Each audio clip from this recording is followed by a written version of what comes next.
Okay, we are live.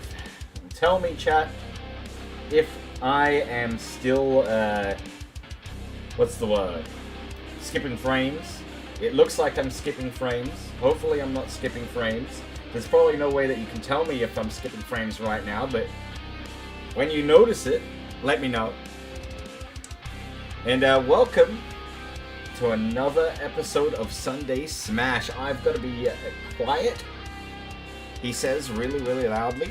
I've got to make sure that I am quiet today, because last time they were not too enthused with my volume. But hey, we're here with DZW Sunday Smash for the first time in like a month. Welcome back.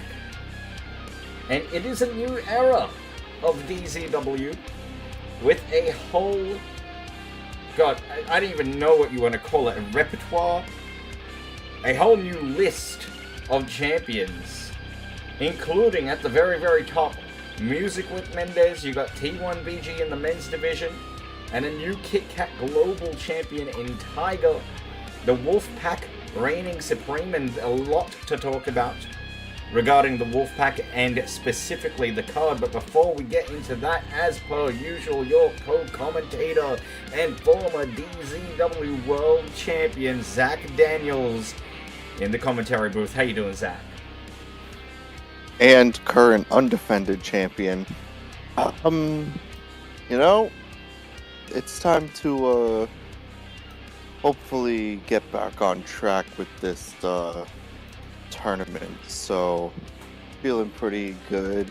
Obviously, you know, a lot of things not so good. Pay to win Mendez is on top. You know, if things get worse, I could always go to WHW because they're a great company. Like you've been told to say this. Why would you just suddenly put WHW over? We know your history with WHW, former WHW World Champion. At least I was champion there for probably 5 minutes. Yeah, I know, right? Well, let me tell you. No, you're not wrong, though. I personally, if things don't get better for me, I might just have to jump ship, honestly. Because at this stage, losing my Asahi International Heavyweight Championship has been a real kick in the teeth. But let's talk about the card, and let's talk about some opportunities being handed out.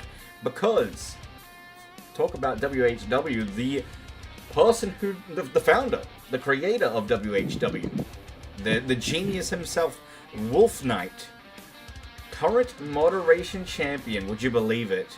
His first ever defense against Sean Hunter won very convincingly. He made him bleed in less than like 2 minutes.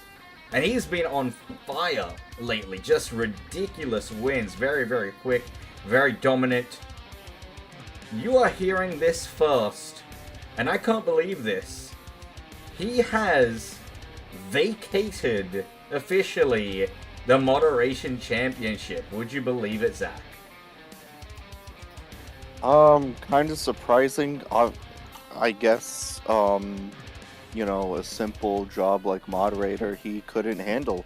So I don't expect him to win a major title down the line, because he won't be able to handle that. Wow.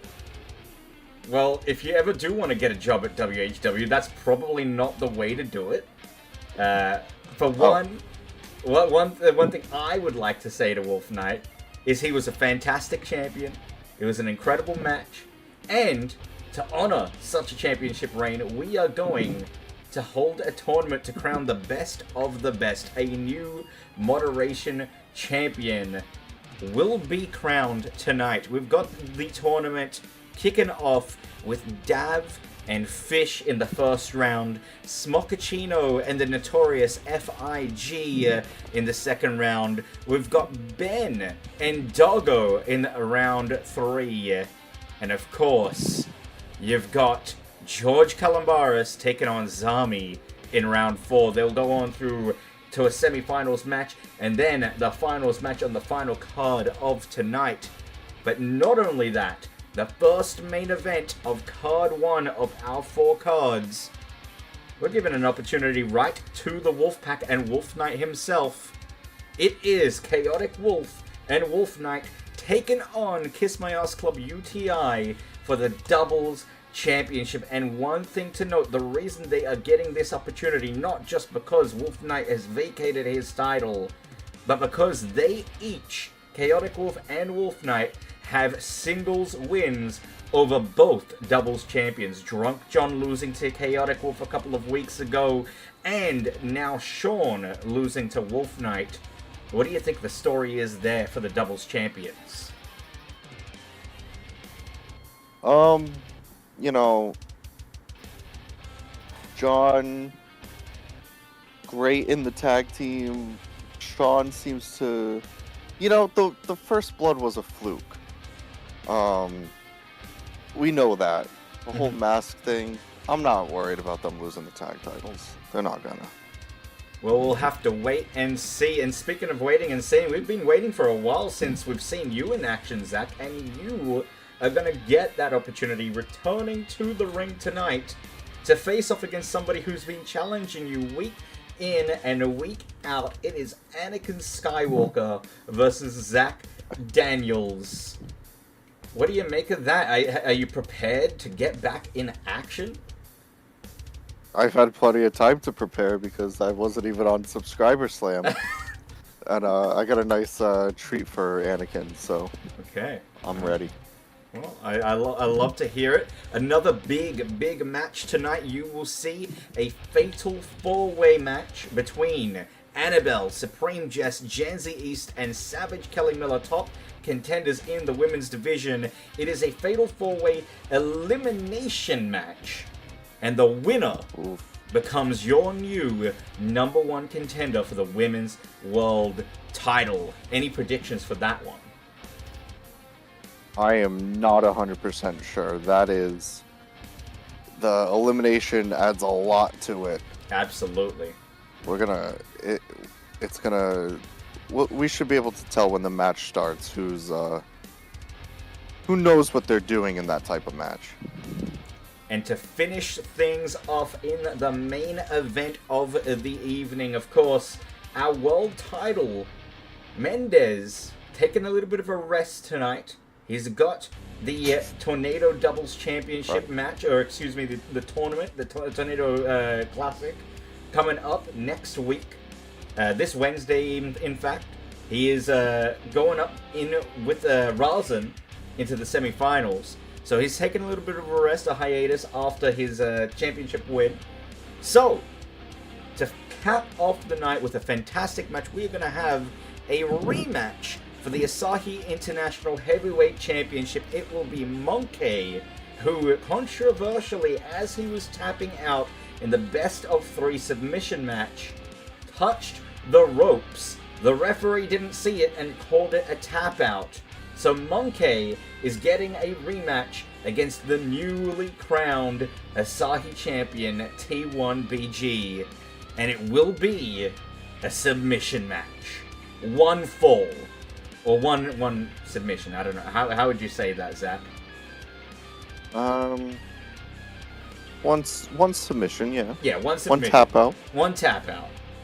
So, shall we get started with the first of the moderation tournament matches? Dav versus Fish up first.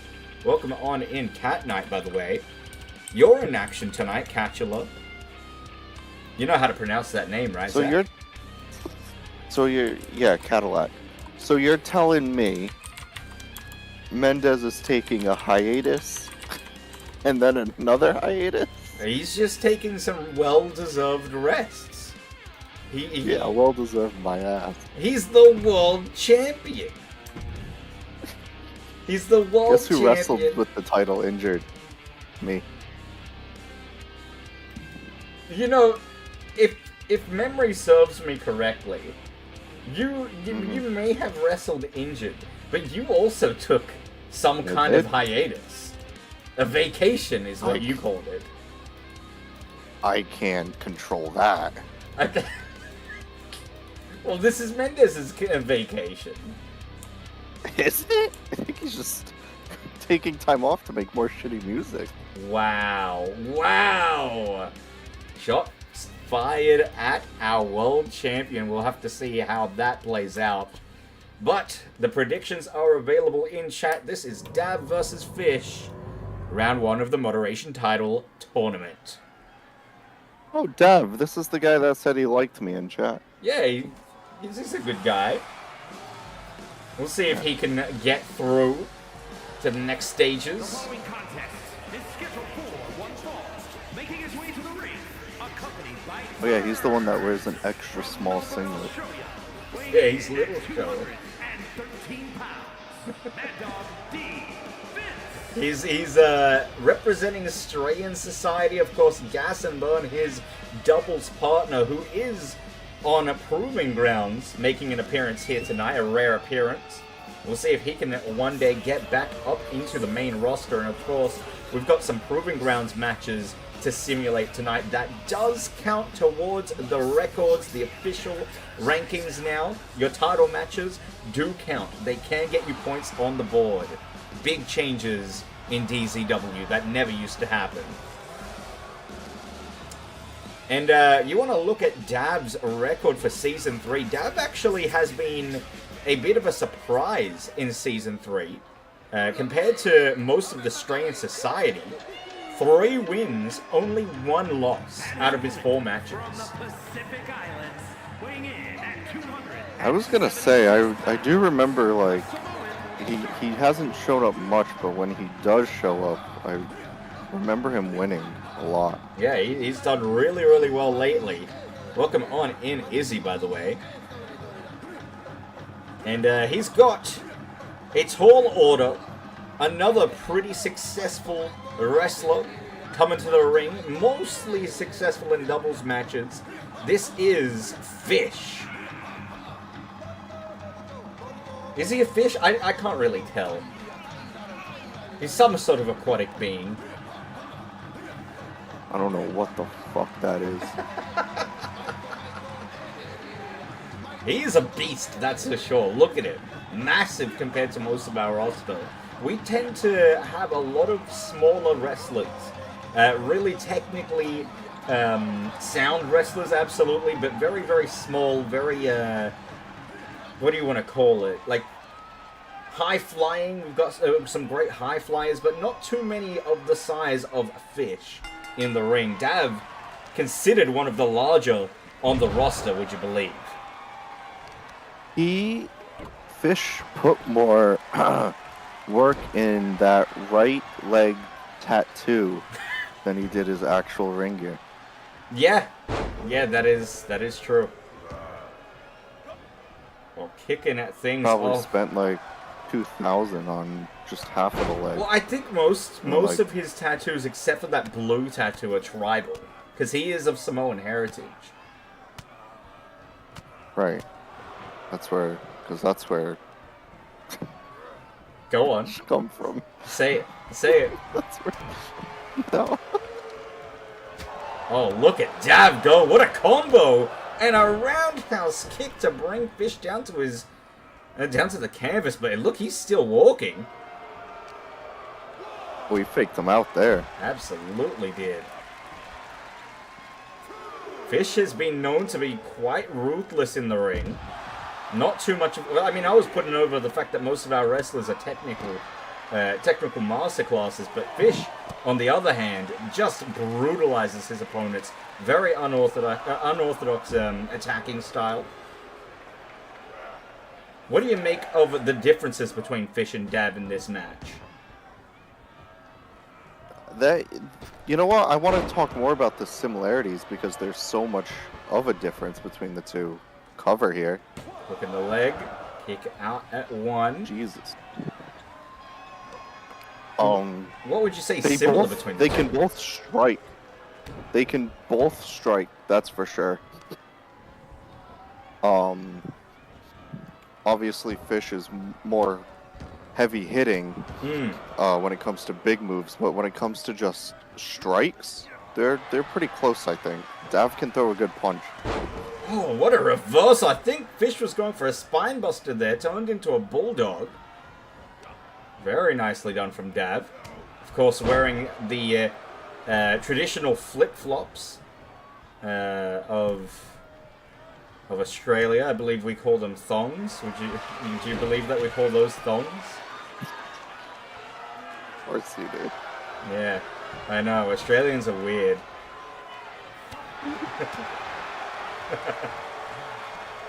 Sure, that's Look at the this. word. Going for a suplex, stalling suplex as well. And Gas watching on as his doubles partner just getting mauled right now. Big knee to the side of the head. Dav is not moving. And He might be hurt. Can the fish fly? He's waiting. Crossbody, what a crossbody. And look at this, Gas starting an argument between himself and Fish as Dav takes the time to roll out of the ring and recuperate. Smart by Dav. Take a rest. Decent ideas from Australian society. And of course, another thing to keep in mind in this moderation title tournament, 3 of the 4 Australian society members are in the tournament. Would you believe it, Zach? So it looks like it's most likely going to be Australian society member. Look at that Samoan spike, though. 2, is that it? Kick out at 2.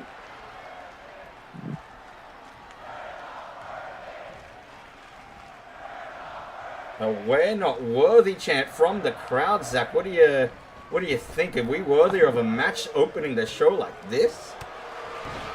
Oh! I think DZW fans just chant that for anything. They chanted it in the Mendez match, I'm pretty sure.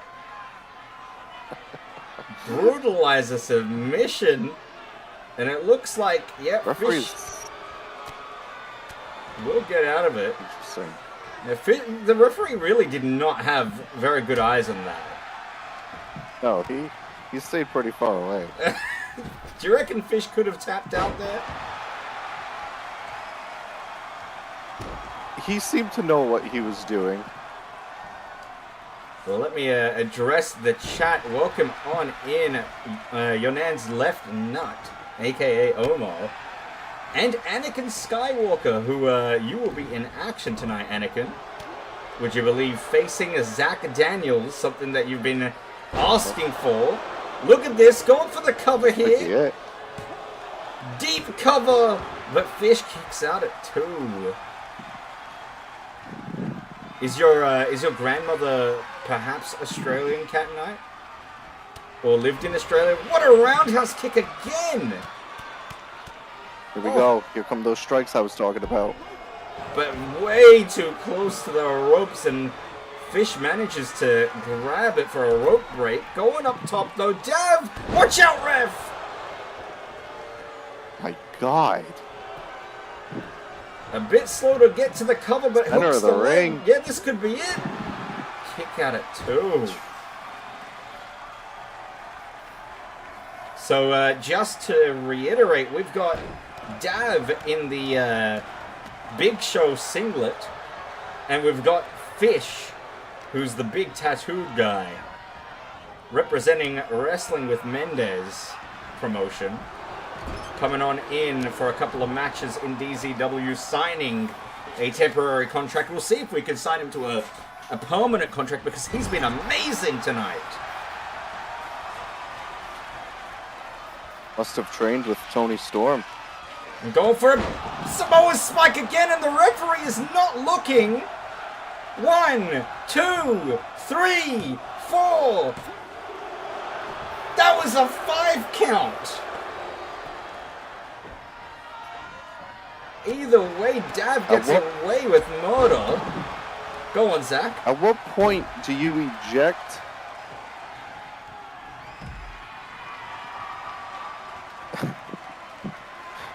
At what point do you eject them? What a dive. Honestly, I'd probably toss him out before the match even started, because we knew this was going to come into play. That is what Strange Society are famous for.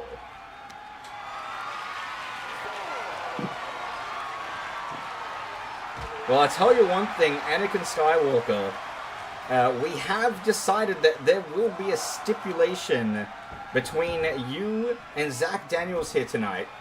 If Zach wins, Anakin Skywalker will no longer be called Anakin Skywalker. He will be rechristened as Cody Daniels, the cousin of Zach Daniels.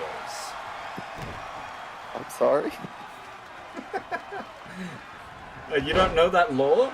Anakin Skywalker's name is Cody Daniels. Like, his actual name is Cody Daniels.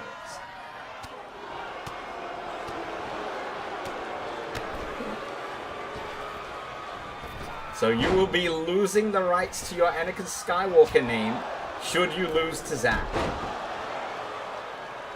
Dropping the Star Wars gimmick. I don't want to get sued. But that's... Oh, wow, a kick out at one this late stage? That is only if Zack wins. Zack, what happens if you lose? I don't know. What does Anakin want? Anakin, what do you want if I lose? Yeah, we'll let you decide. Not that I will.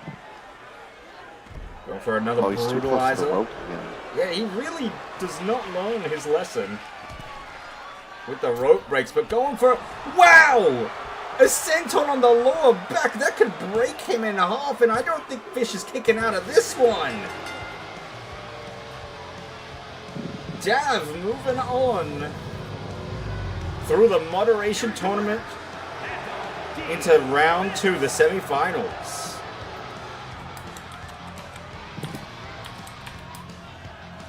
What a match. I'm honestly surprised, though, that Fish has been eliminated in round 1. That's crazy. Yeah, I mean, it was... Half of the match was 2-on-1.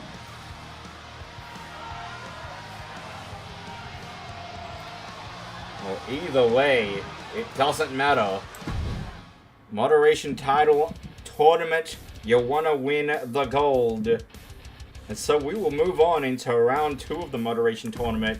Smochaccino to take on the notorious FIG. Anakin, you can't join our faction. It's gonna have to do with me. Stupid ass. He could join our faction. No, we can't. If he wins, he can join our faction. Oh. If Anakin beats you, why wouldn't we want him in the faction? Shut up.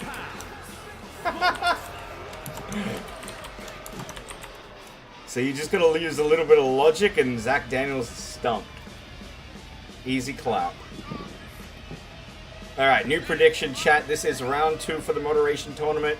Smochaccino taking on FIG. And of course, speaking of tournaments, we got the Tornado Classic coming up next week, this Wednesday, where we'll have some semi-finals matches. What a tournament that is going to be. The finals of that section. Let's have a quick look at the brackets. You got Caden Memes taking on yours truly, Kiss My Ass Club Platinum, DZTV, and Zach Daniels. And then in the other side of the semifinals, it's Apex Predators, and they take on Omar and Nami of the new Margin Clan. And his opponent from Brooklyn, New York, weighing in at 200. You want to hear something unbelievable? Tell Like, me. literally. Unbelievable. And, so... My cousin, not Anakin, my other cousin comes up to me, and he's like, I got an idea for a gimmick match for TCW. He's like, I went to an indie show and they did this match, and I kind of want to do it. I said, okay. And this isn't a lie. I said, okay, what's the idea? He goes, he said it was a no DQ match, but the only weapons under the ring were wooden weapons. And I went, nope. Wow. Jungle I shut it down right away. Warfare, huh? I said no way. Not a chance. You have no. I shut it down, so I was like, no. You should do it, and you should call it Jungle Warfare. Call it a DCW product. Jungle Warfare. I would love to see that in TCW. I'm trying to think of what the indie company called it. Jungle Warfare? It has to be Jungle Warfare. No. I'm gonna get that copyrighted. It was like a Woodhound match or something. Alright. What sounds better, Woodhound or Jungle Warfare? Let's be honest. No, that wasn't what it was called, but either way, I said no. Oh, look at this pile driver from Fig. And what a matchup this is. I'm very interested to see this one. First time ever in the ring, Smochaccino, former Wayne champion, first ever Wayne champion, taken on the Notorious One. And again, another bit of a mismatch when it comes to body size. Look at the size of Fig compared to the small frame of Smock. Yeah, the smaller man won last time, so who knows what can happen in this one. We haven't seen a lot of Fig. Did we ever find out what Fig stands for? I think we did, but I don't want to say it. I think Smochaccino caught his legs on the frame of the ring. Did you see that? Yeah, that looked, what's his name? That broke his leg last week. Yeah, that actually did, you're right. Mimicus smacked into it. It wasn't into the side of the ring though, it was into the pole. Post. Yeah. Yep. And then he got squashed onto the ground. Look at Fig though. By that senton. They are just aiming for that leg. Going for the cover here, kick out at 2. Smock seems a little Smart, surprised. because he goes for that curb stomp. That's true, you're right. But look at this from Smochaccino. Can you believe he does the crossface? Oh, what an ode to you. He learned from me. Yeah. Back body drop there. Last few seconds for chat to place bets in the prediction. And of course, coming up later on the first card, we've got Ari versus Tiger in the match after this one. And then your main event of card 1, Wolfpack fighting for the doubles title. Look at this frog splash from Smochaccino. And Smock lining up for that curb stop we were just talking about. What a combination. That should do it. 1, 2... How? How is Fig kicking out of that? I don't know if he put all his weight on that leg. A fight forever chant now from this crowd. They are just always lively. Ridiculous, really. I feel like they're just ruining it. Well, they don't get a lot of wrestling in Australia. Yeah, I guess so. Do you remember what they were like on the WWE show, Elimination Chamber? They were all loud, but they were also incoherent. It was amazing. Look at this. Smochaccino rolling Fig through. Big boot to the face.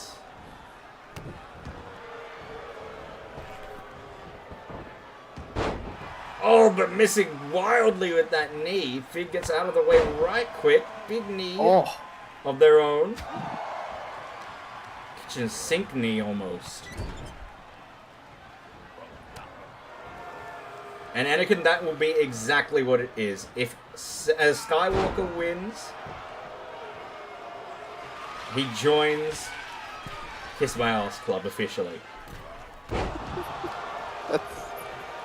That's no way. Frog splash into the pin, but a kick out at 2 again.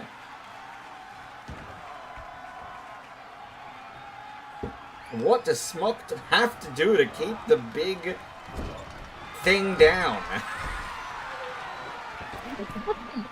Oh! Oh, That's we it. should It's have to do done. that. It's over. See ya. Fig is motionless. That could be What an does that injury. mean we're gonna get? Here is your winner. Go on. You think you're gonna get? Are we gonna get Smock and Dab? Maybe. At the moment, it is Dav and Smock through to the semi-finals, I believe.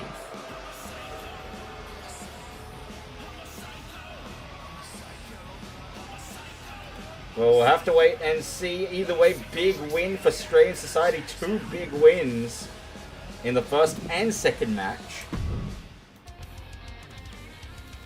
We'll move on to match 3 of the first card. We're going to fly through this card because we got some Proving Grounds content to get through. And then, oh, what a card 2 is going to be. I can't wait for that Fatal 4-Way elimination match. That's going to be insane. Do you have a prediction for that one? I know you said that it was really, really hard to decide, but I mean, personally, if I were to choose, I'd say it's either Janzi or Supreme Jess.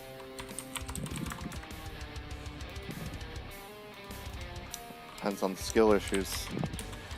True. Well, speaking of a skill issue, we haven't seen Ari for a while. Proving Grounds roster member No, we have coming not. up to the main roster for the first time in a while.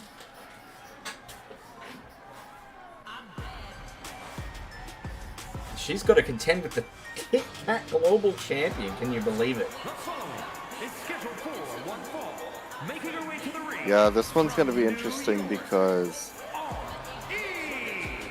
you automatically think of, well, obviously Wolf is gonna win, and chances are likely, but has Wolf studied Ari at all? Are you talking about Tiger? Yeah. What'd I say? You said Wolf. Oh, Tiger of the Wolf Pack. Obviously. yeah. Don't get it wrong. Don't get it twisted.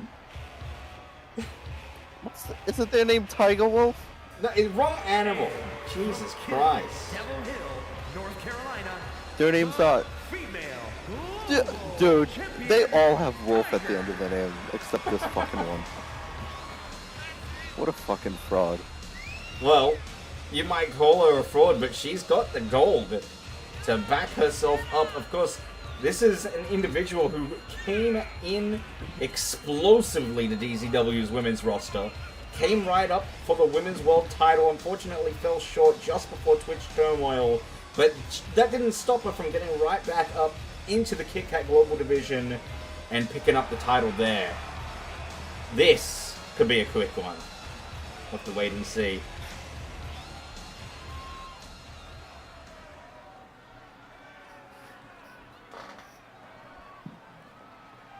You know, I agree, Anakin. Maybe that's why you're not very good at fighting. Anakin, the way you're typing, I'm starting to think you're Caden. It could be Caden. But then again, he didn't say it's me, Caden. Oh, that's true. Oh, look at this, Ari. Surprising Tiger and myself there with the double stomp. And then into a suplex. Look at this. Just brutalizing the face of Tiger right now.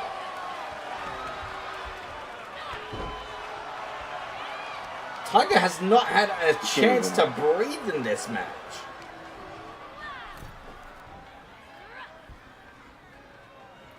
Oh, Anakin doesn't know Can't Caden. even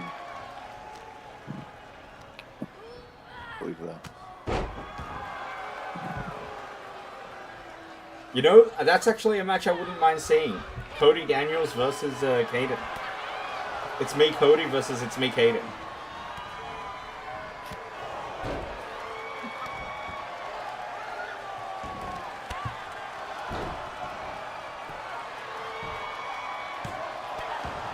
Kick out at 1 from the champion. As I believe Zach Daniels is corpsing off screen here. No, I'm not. Oh, I'm good. bullshit. The snap suplex. Ari has been really impressive in this match. Well, never mind. Oh! No. What a reversal! And skipped right into whatever that was. She kind of messed up there. Yeah. She was doing brilliantly, but now she's just getting... Oh, she's just getting stomped.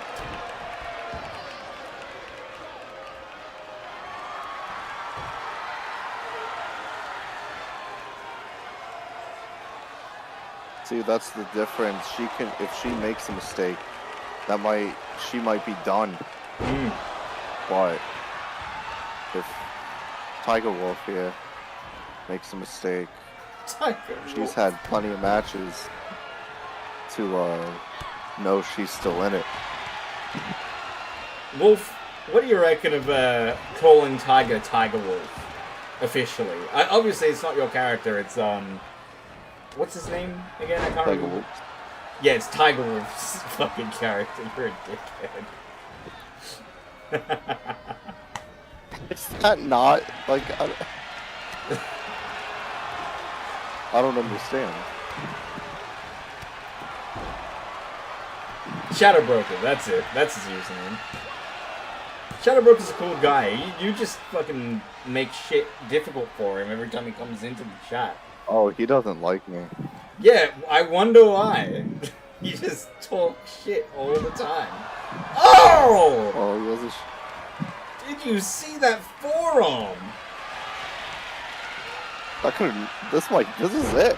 That's a submission right there. Arms hooked. I think she's trying to tap, but she can't. Yeah, if she's trying to tap, she's gonna say I give up. She is. She's trying to. You see how she's trying to roll. I can't believe she got out of that. That was a ridiculous forearm. I wish we could look at that on the replay, but man, she went limp from that forearm. And she's right back on the offense. Into a suplex. Oh! Ooh. Middle of the ring. Champion down for 2, but kicks out. And Ari really taking it to the Kick Out Global Champion, trying for a cutter! Middle of the ring again. Kick out at 2 again. Champion holding on, but very stunned. Now what? What can we possibly see next from Ari? A double stomp into, was it an O or a senton? I can't tell. She's gotta continue control. Don't let her get out of the ring or anything. And Zaguri now in the corner. Stomp to the back of the head, and Ari on fire tonight. This is the best I think we've ever seen Ari in action. She's putting on a show.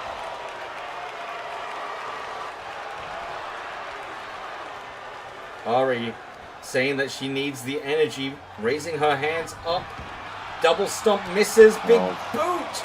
But Ari doesn't go down, she goes down to a super kick. Oh, she took too much time.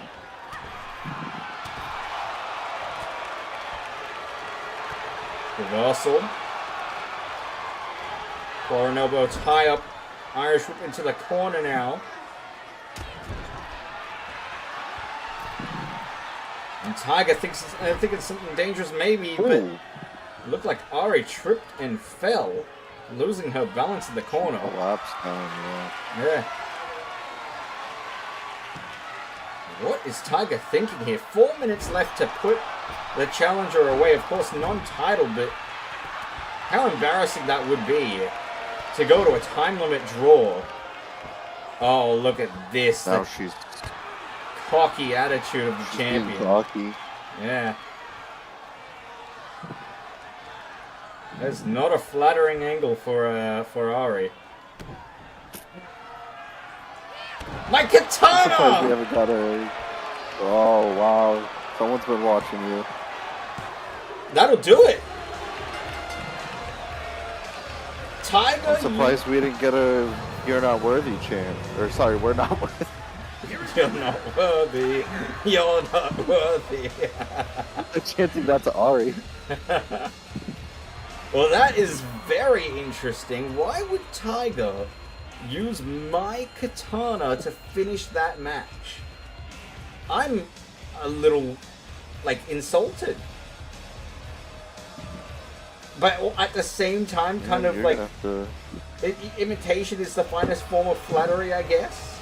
I guess, yeah. We'll have to talk about that in the next Kiss My Ass Club meeting. Yo, chat with her backstage. Yeah, we'll see. We'll see. Alright, first main event of the night. After Tiger takes the win, doubles gold on the line. Wolfpack versus Kiss My Ass Club UTI.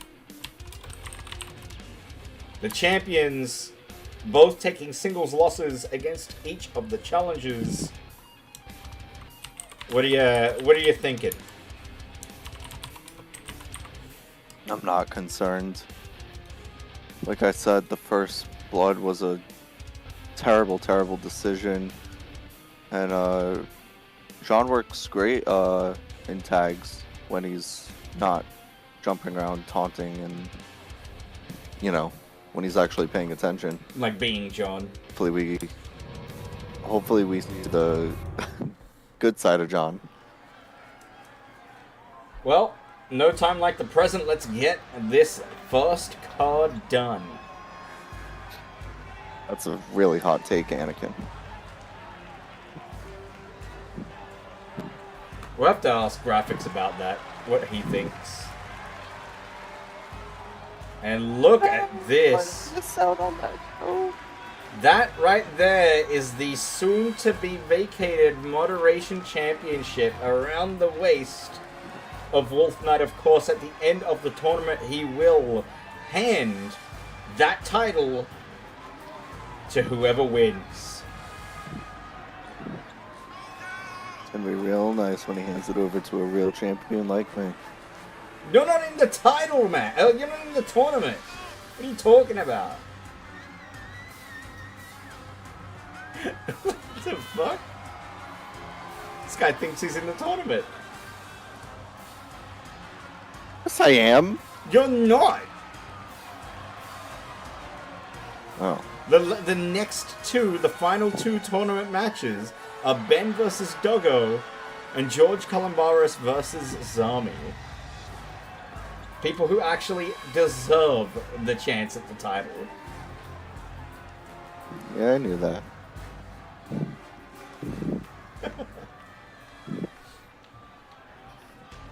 I'm talking about when we dominate in the tag tournament. Ah, that's what you're talking about. I see. Well, look at this. We've got 1K bet on Wolf Knight and a 1K bet on a UTI. 50-50 from the crowd. I'll fix that. Oh shit, okay. And the champions, of course, this is their first title defense opportunity of this title reign. They've held the title for only 10 days. Accumulative, excuse me. 10 days, 0 defenses, first opportunity, and it is up against the Wolfpack. These two have held the title once before in a 7-day reign with no defenses. Hopefully for them, hopefully for us, the Kiss My Ass Club, this title reign doesn't end so quickly as it did last time. Sean Hunter, of course, doing phenomenally this season. Drunk John had a really great start to his season as well. Both in the top 5 of the league. Let's see if they can maintain their The positioning. following contest is a John? tornado John surprised us with some singles wins. and is for Yeah. the World Team Championship. Introducing the challengers at a combined weight of 526 pounds. And their opponents at a combined weight of 429 pounds. They are the World Team Champions. Man, the crowd do not like John and Sean. No, I actually see Muda trying to start a "This is awesome" chant. No one's following through. Well, they'll follow through mid-match, guaranteed. They always do. Alright, here we go. Doubles action, normal DZW, time limit of 10 minutes. And here we go. And immediately John going for Chaotic Wolf, who obviously defeated Drunk John in that singles match. And Sean linking up with Wolf Knight and immediately eating a slam. Going for the cover here. Wolf Knight kicking at it to it. Sean stays in it. Wolf Knight, watch out. Tossing Sean out of the ring, and here we go. The action spilling into a brawl now. And it's so I think far we're it getting is. the bad John. He was just staring at the fans. Yeah, it is all Wolfpack right now. What a clothesline from Wolf Knight. He folded Sean inside and out there. And to add to your point as well, I believe Sean is having some kind of an argument, an existential crisis, if you will, with a fan in the front row. He's frozen with fear. That guy seems to have a knife. But it doesn't matter. Wolf Knight attacking Sean, getting him out of that trance. We really need You to gotta swap eject the to... fan that hypnotized him. Yeah. Oh, look at this. Referee holding Wolf Knight back, allowing Sean Thank to you. completely miss with that. What was that? A punt kick attempt from Chaotic Wolf. Sean will DDT Chaotic Wolf. Right onto John. Yeah, nearly planted him on John. Jesus. Oh my god! A spear tackle through the ropes. This is ridiculous.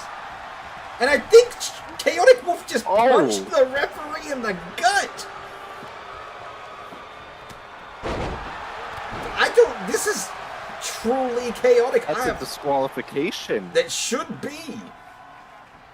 And look at this. Wolf Knight just stomping the face of Drunk John into the canvas as Sean.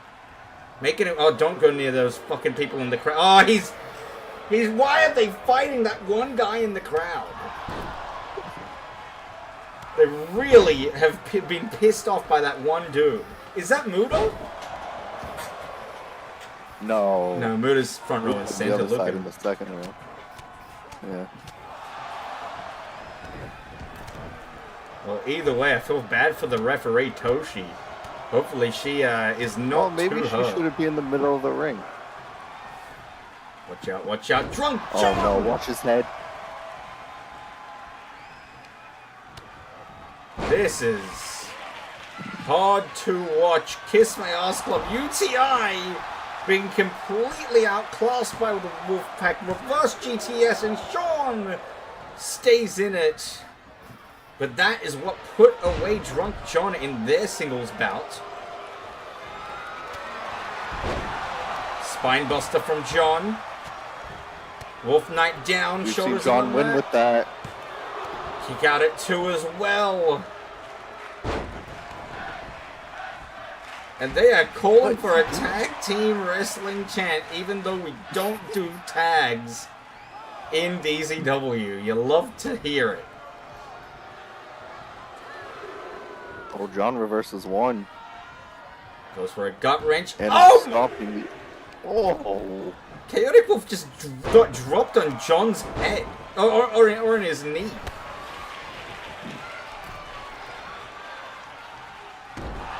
Swinging neck breaker. Big boot. UCI down again. They are just... you know what? They are literally acting like a pack of wolves right now. They are just pouncing, tearing Kiss My Ass Club UTI apart right now. And it's not even halfway through the match. Spanish fly into the cover. Hooks the leg. Sean! We've got new champions. We've got new doubles champions. World Team Champions. In one of the most dominant championship displays I've ever seen. The crowd is silent. The music production don't even know what to do. They're not playing the music. Minute of silence for the now former champions Kiss My Ass Club UTI. And Wolfpack not only have the Kit Kat Global Championships in the women's division, but the Tornado Doubles Championships in the men's. Zach, you were so confident that they were not going to lose. What do you make of that? I didn't say anything, but my opinion changed the first 30 seconds of the match. That was a disgusting showing from UTI. They did absolutely no prep. You could just see it. And it didn't even seem like they were teaming together. It seemed like they were in two separate matches. It's ridiculous, and they're going to have to address this definitely at the next meeting, because I can't believe it. I actually can't believe it. We have new doubles champions. Well, congratulations to Wolf Knight. Congratulations to Chaotic Wolf. Again, probably one of the most dominant displays I have ever seen regarding a championship match. But regardless, we will move ahead and we will get in with some Proving Grounds action. I'm just setting up the card real quick, because certain people shouldn't be on this fucking card, but it selected them anyway. Alright, here we go. Yeah, that's a very good point. The only Wolfpack member that does not have gold is Catula. Very new to DZW, of course. Still a lot of time, early days. But talking about gold, we've got Ari taken on Heidi. After that phenomenal match, Heidi put a display on against Tiger. She's now earned an opportunity against Heidi Iceblade for the Proving Grounds Championships. We'll then see El Mago take on Cheetah, Ryuk versus Clay Cortman, and in the main event, Jordy G will take on Bailey for the Proving Grounds title. Let's go ahead and simulate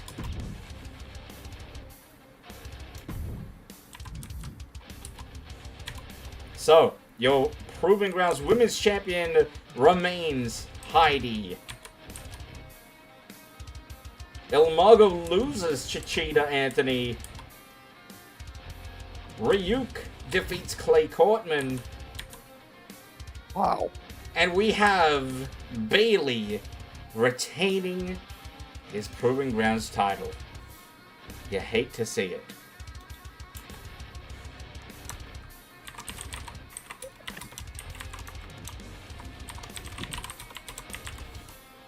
Dang. Alright, I'm gonna set up the next card. Take it away, Zach. Oh, great. Tell you what, I don't miss doing this while you set up the card. I'll be quick, and I won't even mute. I'll be here. If you've got any questions for me, you tell me. You lead the show. You know what? I don't have any questions, but Anakin still hasn't, like, I don't think if I win, he has to change something about his character. Yeah, right? he has to become Cody Daniels. So let's do this. I am this confident I will win. Oh no. All right? Okay, yeah. I'm this confident I'll win. And we talked about it off before the show. I'm this confident. If Anakin beats me, cut my hair. You're gonna put your hair on the line? Absolutely. Are you serious? Yep. Alright, you heard it here first, ladies and gentlemen. It is Zach Daniels versus Cody Daniels, soon to be, we'll see, aka Anakin Skywalker. If Zach wins, Anakin is no longer Anakin, but Cody Daniels instead for the duration of Season 3 and his tenure in DZW. If Cody wins, Zach must cut his hair. Wow.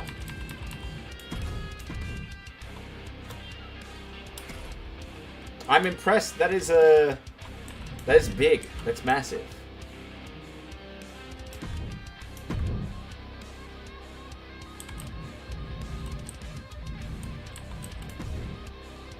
Just don't think I'm fucking cutting in real life. Oh wait, you're not cutting in real life? Why not? What's the point then? I get it.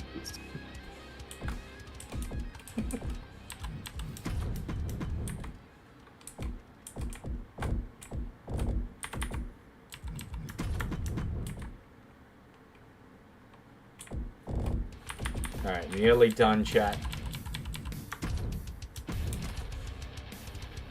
We've got the Fatal 4-Way set up. We've got a Moderation title tournament match.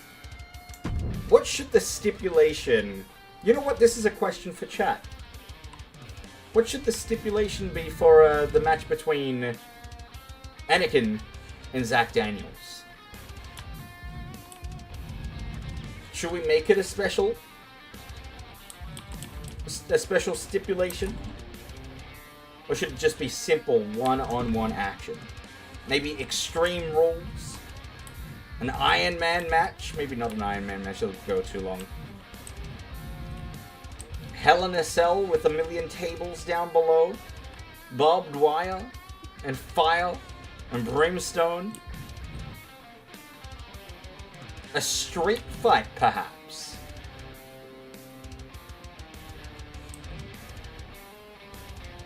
I wouldn't mind seeing a street fight. We haven't seen a street fight in a while. Oh yeah, Anakin can see my special surprise for him.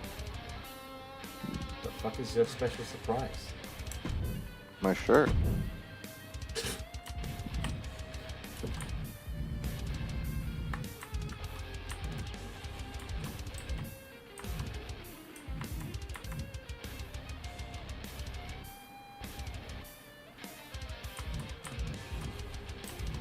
Alright, well, don't all talk at once. Don't give me any suggestions. That's fine. We'll just go with a one-on-one, no time limit match. Don't you love it when you ask a chat for, like, an opinion and they don't say anything?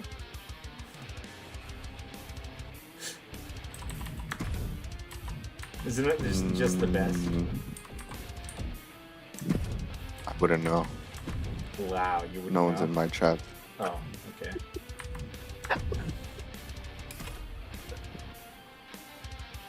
Rip.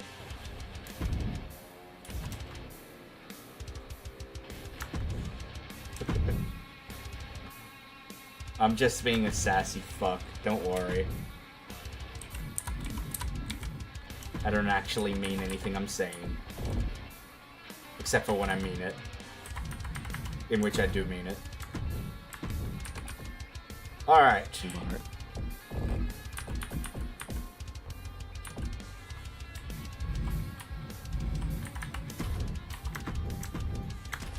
Here we go. So.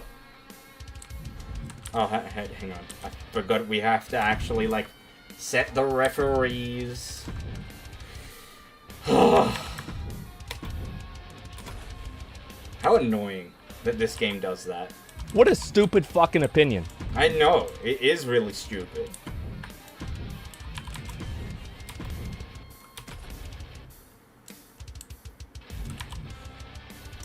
Hey, Zach, who do you want you refereeing your match? Sure.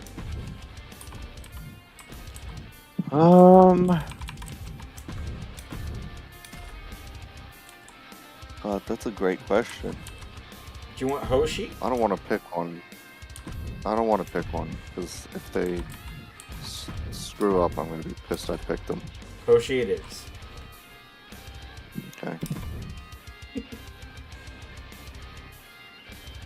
Alright. Ladies and gentlemen, we're going to kick things off with the next match in the Moderation Title Tournament. Of course, the former champion has become a doubles champion, and thereby officially has vacated his title tonight.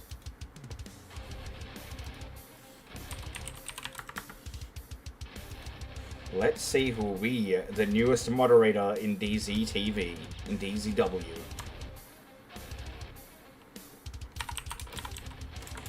Hey, it's your favorite wrestler, Ben. Oh, your favorite wrestlers, excuse me. Ben and Doggo. Oh yeah. Me and Ben went to Chinatown. Wait, what? Sorry. No, we didn't. No, that was Sniffcock, wasn't it? Yeah. God, you really love to get those two mixed up. Yeah, well, the time I went, the other guy, Doggo, was telling a story and put me to sleep, so I don't remember fully Making his way to the ring. who I was with. Coast Australia, weighing in at 208 pounds. You get what I'm saying, DZ? I have no idea what you're talking about. That's what I figured. But look at this full force. Australian society have never looked stronger going into this Moderation Title Tournament. We got two. What a terrible... Who's the... That green jacket's gotta go. That is a high-vis jacket, so he just got off work. Yeah, where's he work? He's Is a he construction crossing guard worker. for a school? He's a construction Oh. worker. I didn't know if he was a crossing guard for a school or like a referee for soccer. But he also, like, he used to snap chickens' necks. That used to be his job. Did you know that? He used to, like, No, but clearly it's not a good job. he used to go to chicken farms, and find, like, demented chicks and snap their necks. That was his job. That is what he used to get paid for. Weighing in at 200 Are you sure he just doesn't have Asperger's? Mr. Dog. Doggo, coming to the ring. Fucking Is hell. that not okay?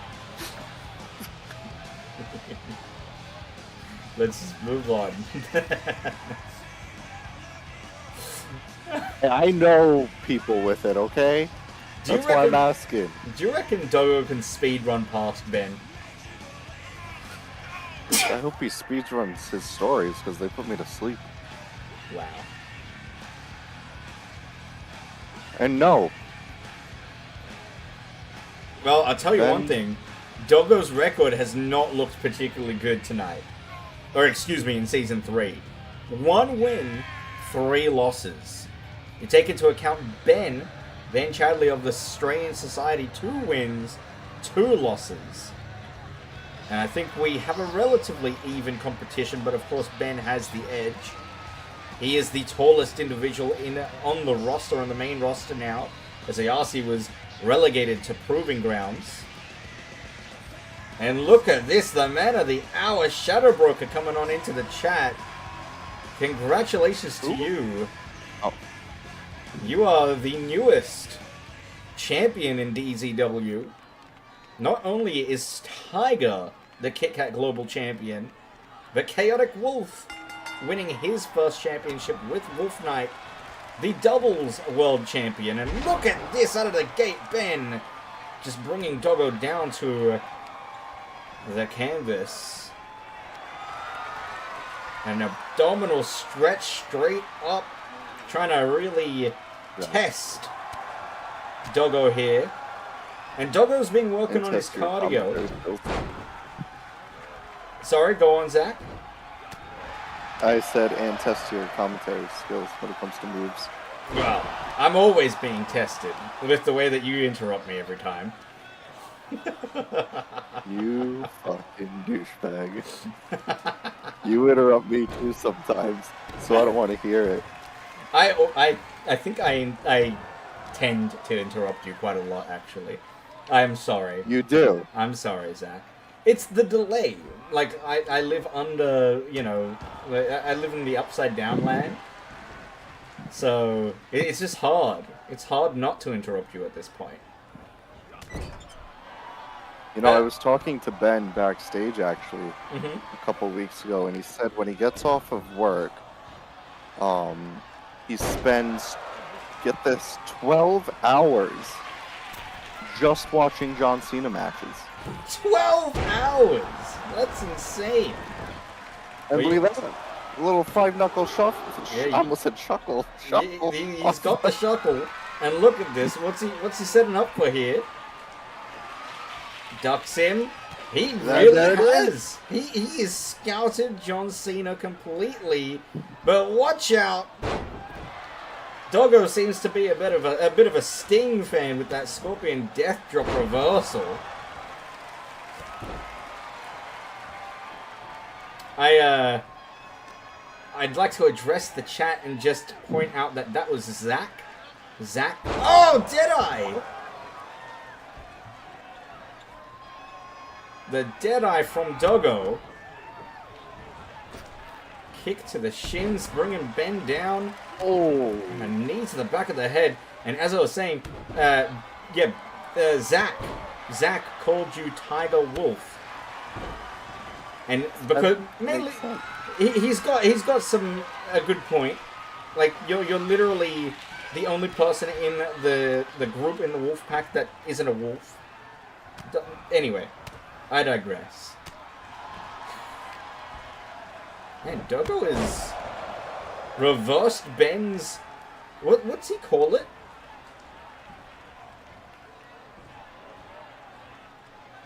Zach? What? His finisher. The F Train U? Yeah, that's it. He's reversed the F Train U twice now. Big elbow drop dodged out of the way. Ben. Ben. DDT. Hook in the leg, but way too close to the ropes. Rope break. And I feel like he I doesn't know the rules of wrestling much. I was just about to say, I feel like I interrupted you, Zach, and then I interrupted you by saying I feel like interrupting. I interrupted you, so.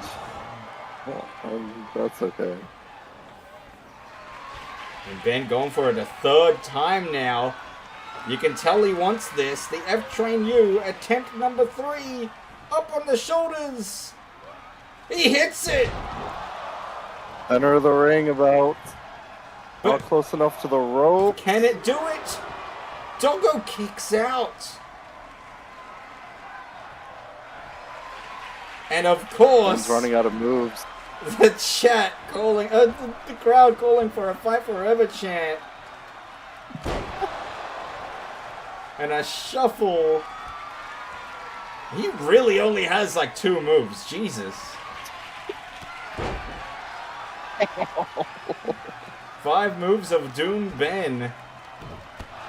But will this spell doom for his momentum of this match?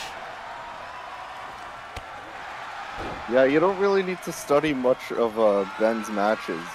You just gotta get to know the 5 moves. Like right here's gonna be another 5 knuckles. Oh! An elbow drop. I'm sorry. That's his 6th move! And that'll do it! What? What an elbow! To be fair, that was some distance that he made.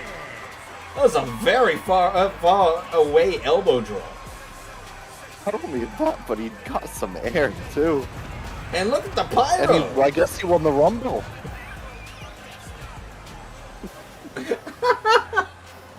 I guess so. Well, does he earn a shot at Mendes' title at Twitch Turmoil now? Holy shit. He won the Rumble. What the fuck? Doggo Fuck got is the pyro for a win? Doggo got squashed, man. Jeez. That guy sucks. The whole faction sucks. Well, Ben...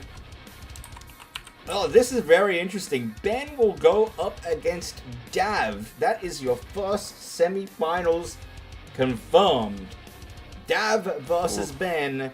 But who will be the final semi-finalist to take on Smokachino? Will it be George Calambara Smoking the Hood or Zami of the Numbskull? Either way, we've got another high-stakes match coming up next. Fatal 4-way elimination match. We've got Janzi East, Annabelle, Savage, Kelly Miller, and of course, Supreme Jess. Place your bets. The winner is your newest #1 contender for the Women's World Title.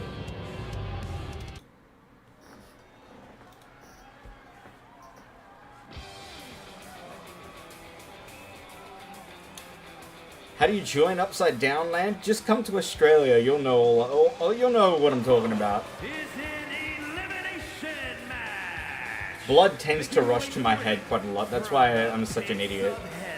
It's just because of where I live, though. It sucks.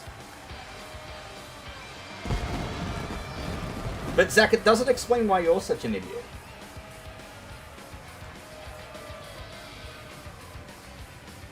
Zach? I think the blood got to his head.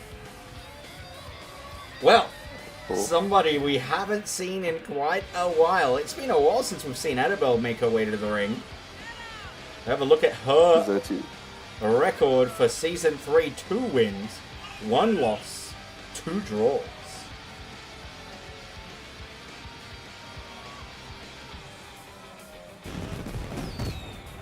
Zach, I stopped talking so you can talk. Do you want to talk? Yeah, I know, but I was afraid to talk, and then you say exactly what you just said, so I just kept quiet. For fuck's sake. Well, anything No, I you'd was like gonna to say add? that- Fucking hell! Is there anything you would like to add to that comment about Annabelle? No, it wasn't a comment about. It was about the idiot comment. Oh, tell me. I was gonna say the blood's to my head because at the commentary table I'm hanging upside down in the chair. Ah, makes sense. First, from the pits of hell, the Savage, Kelly Miller. This Hang is who MS, one by of the my way. 2 picks is. Go on. This is. You know what? I'm gonna use some of my DZ points to mute you. No, so I don't you have to worry can't. about getting interrupted. You can't mute me. You can't mute me. Don't mute me. That way I don't have to worry about getting interrupted. Dickhead. Well, you were saying this is one of No, your... this is. I'm gonna take a shot every time you interrupt me. I'm not I'll be doing passed it. out by the main event. I am not doing it on purpose. It's just the delay. Like, chat, you can back me up here. I am always talking just before he talks. We're just so alike. Mm-hmm. Anyways, this is one of my 2 picks. Supreme Jess being the other. Only because we don't see a lot of... Actually, From South Korea, Janzi is going to be gassed quick in this match because it's going to go past the 5-minute mark. 100%. And I know the 5-minute thing, you know, it's done with, but she's got to stop running to the ring in these long matches. It's an elimination match. Well, not only that, And the when it 5-minute comes- thing, like you said, that's done. Ever Right. since she lost the 5-minute challenge, it's been downward spiral. Yep.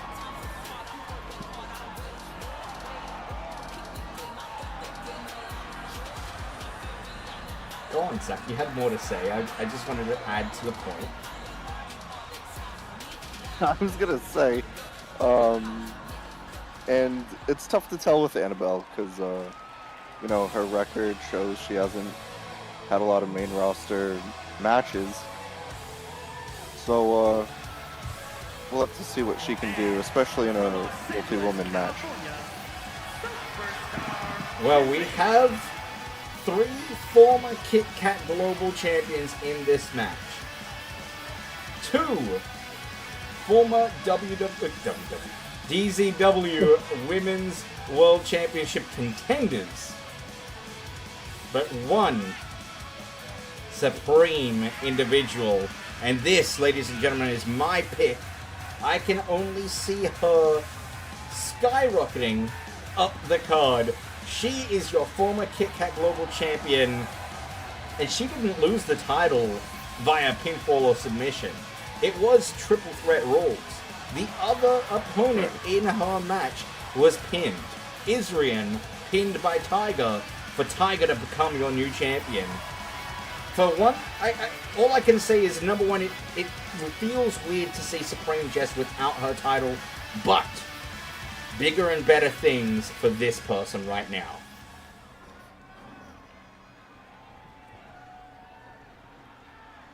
And look at these 4 women warming themselves up. We've got 2 larger women in Annabelle and Kelly Miller, 2 high-flying athletic specimens in Janzi and Supreme Jessen, the smaller of the women, kicking off things with a couple of beautiful suplexes to bring Annabelle and Kelly Miller down to the mat. That doesn't last long, though. Trading opponents here. What a DDT from Janzi. Already? Kick out at 2 from Kelly. And, of course, Kelly, the most recent individual in this match to take on Jesse at Subscriber Slam for the Women's World title. Fallen short in the cage match. What did you think of that match? It was relatively close. Close, and it was quick if I remember correctly, no? Yeah, pretty back and forth, but very, very quick for a title match, that is for sure. Oh, look at that from Supreme Jess. Nearly gets her head taken off by Kelly. What strength! And gets tossed out of the ring for her troubles. And what's the game plan in a matchup like this, considering it's elimination rules? You want to take out the... I'd usually say... Oh my god, we see a ladder. Look out! Oh my god. Normally you want to take out the top star, but in a match like this, I would take out the 2 bigger of the 4. Absolutely. I mean, who really could be the top star in this mix? This is relatively even. I'd say, I guess, based on momentum, and momentum alone, probably Jess? Yeah. What about pinfalls and submissions? Do you want to interrupt, so you can maybe get some temporary alliances in there, or do you really just let the pinfalls happen? Just let them happen. If they eliminate them, and that's good. If they don't, they're not going to be upset if they ask for an alliance. German suplex from Annabelle. Again, we haven't seen too much from her lately, but she is a former Kit Kat Global Champion, one of the most dominant we've seen. What a pile driver. In fact, when we talk about the Kit Kat division, there's 3 women in this match that we really do talk about. It is Jancy East, Annabelle, and Supreme Jess.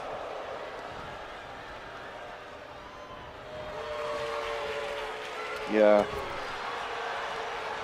Sorry, I'm watching, they're very close to this ladder. Bringing out the hockey stick is Supreme Jess, and bringing out the Jancy bite. And kicking out at 2 is Kelly Miller, but remember, Jancy has put away many wrestlers with that maneuver. Package. Pile driver on the ladder! Oh, she was so close to that ladder. You've got to believe maybe clipped it or something. Oh, look at this submission on the outside. Is there false count anywhere in this match? That's a great question. The referee's outside watching and now entering the ring for some reason. Now leaving the ring. Great question. Guillotine choke. I'm assuming it is. That is Annabelle's. It seems like it is. That is Annabelle's finisher, by the way. You can see she knows that move so well to get out of the guillotine choke so quickly. And yeah, I think you are right. I think it very well might be false count anyway. Okay. Yeah. Jancy just dove through the post. Or did I see that wrong? Look at the leg here. Oh no, she missed the post barely. Barely? Okay. Well, falls count anywhere is indeed the stipulation! And falling into the cover here, and Annabelle just kicked out at 0. I was gonna say, I was like, why is she up? That is, once again, that is Jancy's finishing maneuver. She just kicked out at 0, not even a 1.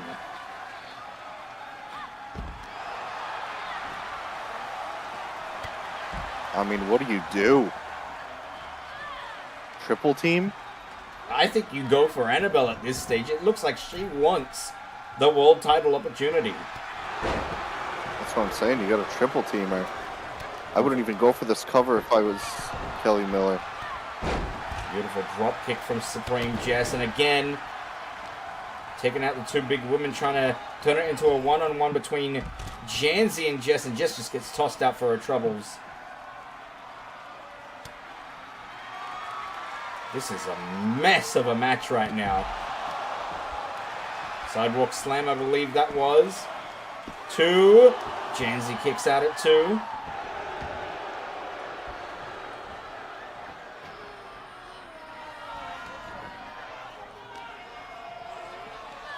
And we do have a time limit in this match, very interestingly. What do you suppose happens at that time limit? Should the match go all the way, I guess, is my question. I think whoever's left, say there's 3 people left, I say they have a triple threat next show. God, this is just going to keep going forever, huh? It's going to come down to 2, and it's just going to be draw.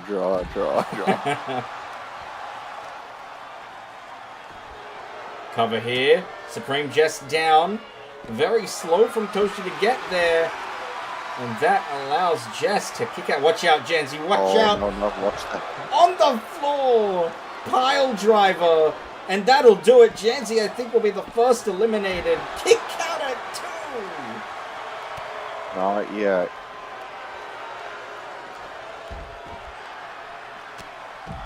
Oh, what a clash between Kelly and Jess. What do you think of the opportunity of a Jess versus Jess match? Supreme Jess actually came out and said that Jessie has not defeated everybody on the roster. She may think she has, but she hasn't beat me. The final On Jess. here. Has been eliminated. And Jazzy will not make it to her former rival. Being the first eliminated, you hate to see it, but Jess being the one to eliminate her, I mean, I guess it makes sense. That roller coaster's still going downhill for her. The two big women clashing here. Oh! It is awful watching that happen. Oh my! Jesus. Back and forth taunting. Trying to get it back in the ring, and I think that's smart for Jess, considering two bigger women in this match could very well easily take her out. Remember, though, there is a steel ladder in the ring. And what's Kelly gonna do? Oh my god! Oh my god! Face first! Into the edge of the ladder, the corner. That could do it. Annabelle could be out. And she is. She is. Has been eliminated. That did not look good at all. We're gonna have to get that checked. Like, Annabelle could be done. That could be career-ending, that kind of injury.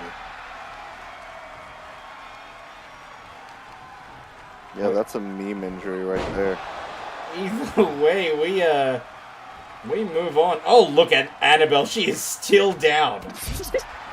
She has not made her way to the exit. Holy shit. Our medics do not go out to check on these wrestlers. And we've got the submission locked in. Will Kelly tap? She does. Supreme Jess wins it. Wow. With My final two were the final two in the match, so. Supreme Jess wins it, but not only that, with Annabelle groggy on the outside, watching on in horror as she just absolutely got spiked on the corner of that ladder. That is the story of this match. I hope that doesn't overshadow this #1 contendership that Jess just earned, booking her way to the top of the card, and it is official. It will be Supreme Jess versus Jess A at the next pay-per-view for the DZW Women's World Title.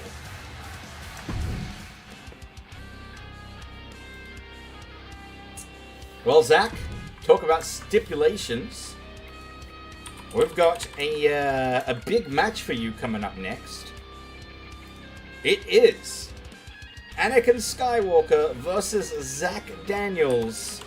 The winner of this match will earn one of these two things. Either with a Zach Daniels win, Anakin will have to forfeit his Star Wars rights, because we don't want to get sued, and will turn officially into Cody Daniels. Or, if Anakin wins, Zach must shave or cut his hair, not shave his head. Just a little haircut. Also, Anakin will be allowed into the Kiss My Ass Club. Who do you think is winning this one, Zach? What's your game plan here for this match? I don't think he knows who he's getting in the ring with, so I'm not too concerned. Well, I wonder, do we get your cousin for this match, or is it just me? I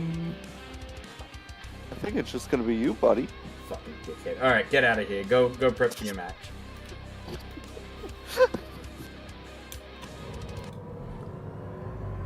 Here we go. And there Zach goes, getting ready. He's going to the gorilla position. But coming out first. The following contest is scheduled for one fall. Making his way to the ring from out of this world. Weighing in at 185 pounds. Anakin. From another galaxy far, far away, heading to the ring, Proving Grounds roster member Anakin Skywalker. We've seen a lot from him in Season 3. You look at his record. Let me bring it up for reference. Currently 0 wins to his name and 2 losses. Can he break that losing streak and get a win over somebody he's been calling out all week, every week, for the past couple of weeks?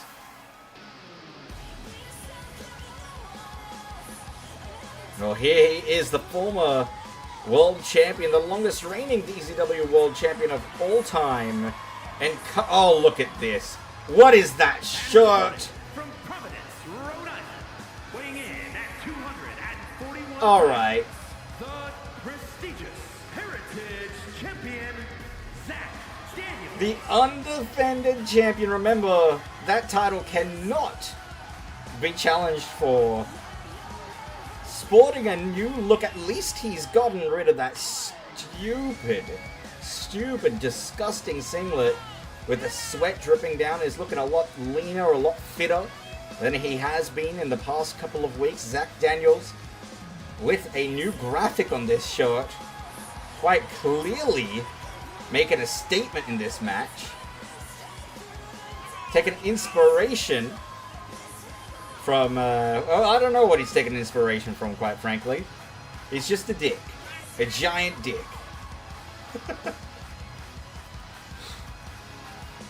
Well, either way, he's still a champion in my eyes. And he's, of course, coming back into a DZW arena for the first time in a while. 2 wins, 2 losses in Season 3. Not terrible, but for his standard, a little lacking. He has, of course, made it to the semifinals of the doubles tournament, which is coming up next week on Wednesday. So could regain some honor in that match. In those sequence of matches, excuse me. Can we become 2-time finalists and hopefully get a win in the Classic? Time will tell, and here we go. Both Anakin and Zach Daniels out of the gate, but Zach does not go down from that flurry. The clothesline, and Zach Daniels tries to toss Anakin out of the ring, and an enziguri drops him. Anakin on the outside, and Zach saying, come back in. Look at the size difference. What's Zach thinking? Oh, okay. Missing wildly with whatever that was. Definitely not agile enough or high-flying enough to score the landing there. Anakin just a little bit taller than his cousin. Of course, Cody Daniels representing Skywalker right now, his favorite Star Wars character.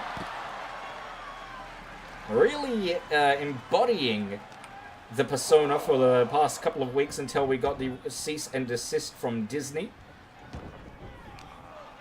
And look at this, just working away at the hamstring there, going for a cover, hooking that leg that he just planted a foot into, but that's not going to win him in the match. I think Zach knows that, though. Big stomps, takes Anakin down, much taller than Zach Daniels there.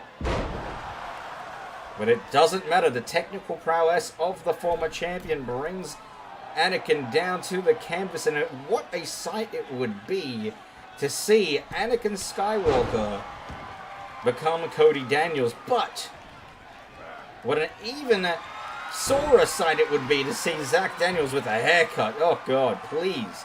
Zach get the win here. Crossface applied, and Anakin could tap here. We know that Crossface has won Zach Daniels a few matches in DZW. More than a few matches, in fact. Oh, but a clothesline nearly takes the head off the former champion. Zach tries to stop it, but eats a scoop slam for his troubles. And now just picking away at the near lifeless body of Zach. Anakin going for a... No, I don't know what he tried there. He missed wildly, though. Decides against it, goes for a Irish whip, but Zach Daniels sees it coming. Fireman's carry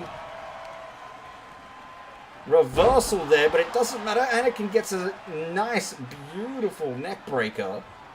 As Zack is going to have to try to slow down his cousin by getting out of the ring here. And Anakin with the beautiful crossbody flying out of the ring. I believe I heard him shout, "It's me, Anakin," as he did that. Taking inspiration from another wrestler. Of course, we do know that Caden and Meme of the Caden Memes. Phenomenal showing from Mimicus at Subscriber Slam, but took an injury. He will be in action this Wednesday, though, in the Tornado Smash Classic. Mimicus was, of course, in a handicap match due to another injury the team sustained, with Caden being assaulted backstage by an unknown entity. We have to find out who did that. Of course, we do know one thing about that match, or rather the attack, and that is there was a shirt left behind at the crime scene that stated, "It's not me, Caden." So somebody quite clearly has it out for Caden, as Zack hits his patented double arms, whatever the fuck he wants to call it. I still don't know what the name of that is. I believe I've asked Zack many times, but he never gave me an answer. And Anakin Luther's press just raining down 3 punches to the forehead. But it doesn't stop Zack from having that reversal scouted. Oh, but Zack tripping in front of the staircase here, going to a count of 11 on the outside. And remember, DCW rules dictates it is a count of 20 on the outside. It's been a while since we've seen a count-out victory or loss. Will we see one here tonight? Count of 14 now in front of the Arthur's Pizza logo. 15 now, Anakin. Really trying to be a part of the Kiss My Ass Club. Zack Daniels not gonna let it happen. Hooks the arm into a leg sweep. 17 now. Still fighting. It's like Zack Daniels doesn't care. Count of 18, and he's gonna go for the count-out victory. No, he's not. He's going to break the count. What are you doing, Zack? We've talked about this. Always go for the count-out victory. When you have the opportunity, a win is a win. Zack, what are you... He must really have it out for his cousin. There is no way he's breaking the count in a normal match. Well, saying now he wants Anakin to get back in the ring, waiting for him. Oh, he's not going to wait. He's going to force him into the ring. Oh, and that was clearly a mistake. Zack Daniels going to eat a DDT on the outside here. This match is brutal, and there are rules, of course, that still have not been broken, but Hoshi being awfully lenient. That is for sure. Oh! That has got to hurt the way the back met flesh. And it looks like, yeah, Zack Daniels has the heel hook applied. But a rope break saves his cousin from losing the match here. Slowly picking apart his cousin, limb by limb, hooks the leg. Is this it? That's it! Zack Daniels with a dominant display. And Anakin Skywalker is officially no more.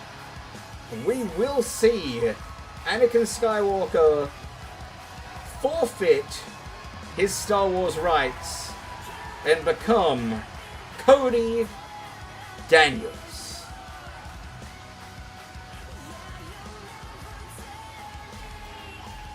Well, it looked like Zack made that look easy. And on purpose, mind you. It does not look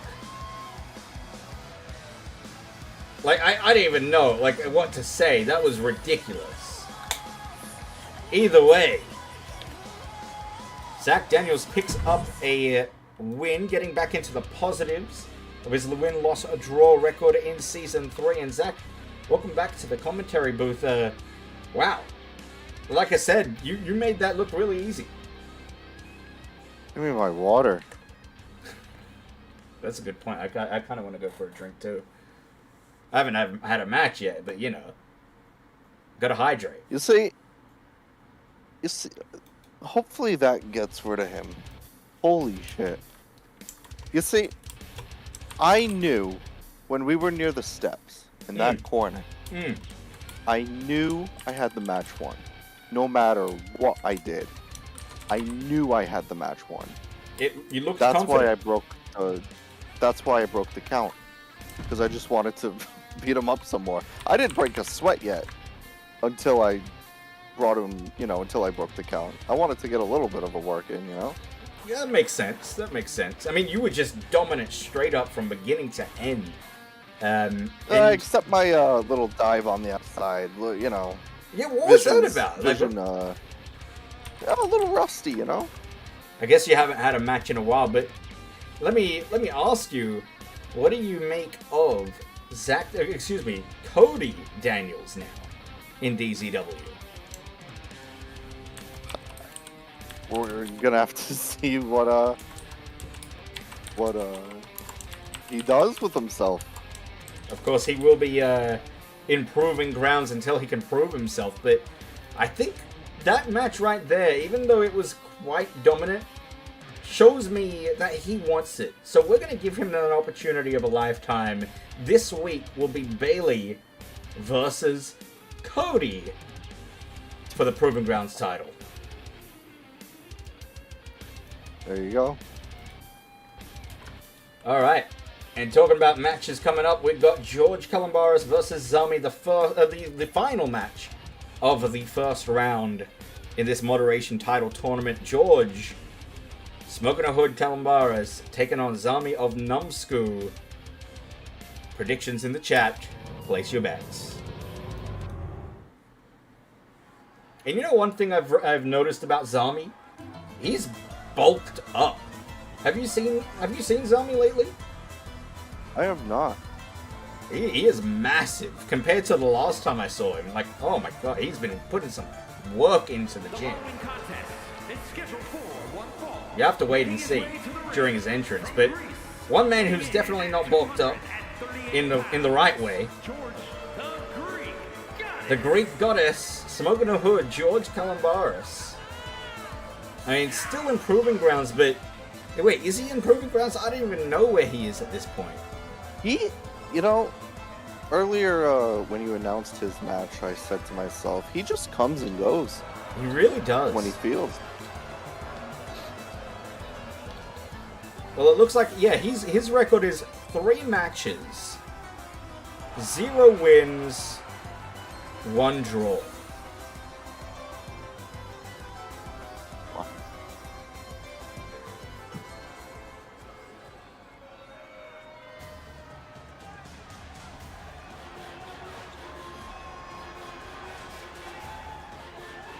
Well, this is going to be a real big opportunity for Zami and George, especially considering Zami's poor record in Season 3.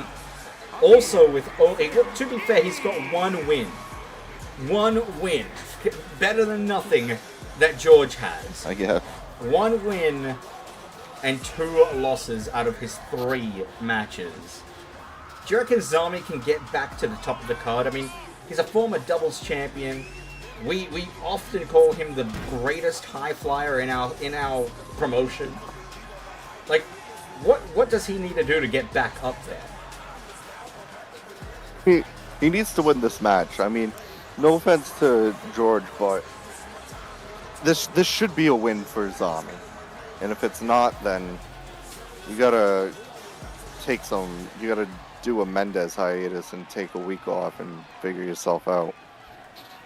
Well, look at him. He's absolutely shredded these days. Zami, definitely the favorite of these two. Look at this. Hasn't lost already a step into a shooting star press. kick out at 1, but Zami very quickly turning this into his high-flying game he loves to play. Nice dodge there from Zami. Into a DDT now.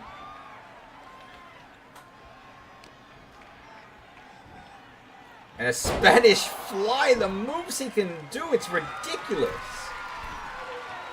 Right to the top. Measuring George, what's he gonna do? Oh no! Oh. I think he hurt his knee there on the landing. And will that determine the match, maybe swing the momentum back in Smoking the Hood's favor? Depending on how bad he hurt it, I mean, if it's bad enough to the point where he's struggling to walk, that takes out, 80% of his moves. Absolutely, and not only that, I mean, consider that this week, these two individuals have this match, but then they've got to go up against Smochaccino right after this in the next round of the semifinals. Oh, Zami just head first into the barricade on that toss. I feel like any kind of injury can definitely rule you out of this tournament. Don't want to take too much damage early on. I believe me, I know firsthand from that gauntlet that I had to endure.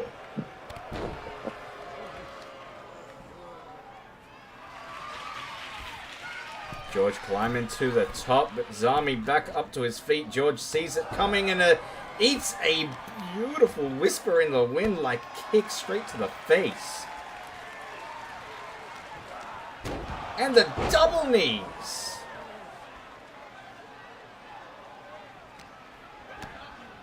Midsection kick into a sunset flip there. Zami going up top yet again. George in the prime position. Double moonsault.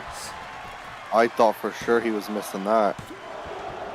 Kick out at 2, but a double moonsault. The athleticism of Zami is incredible.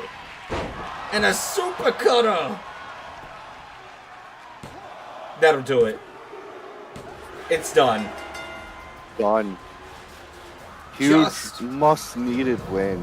Just like that. That was probably the most convincing match of the tournament so far. Yeah. And Zami will go through to the next round, and would you believe it? It's up against his former rival, Smochaccino. What are the odds? I just can't get over how buff Zami is these days. He's ridiculous. Remember his chest used to be all sunken in like Kofi Kingston?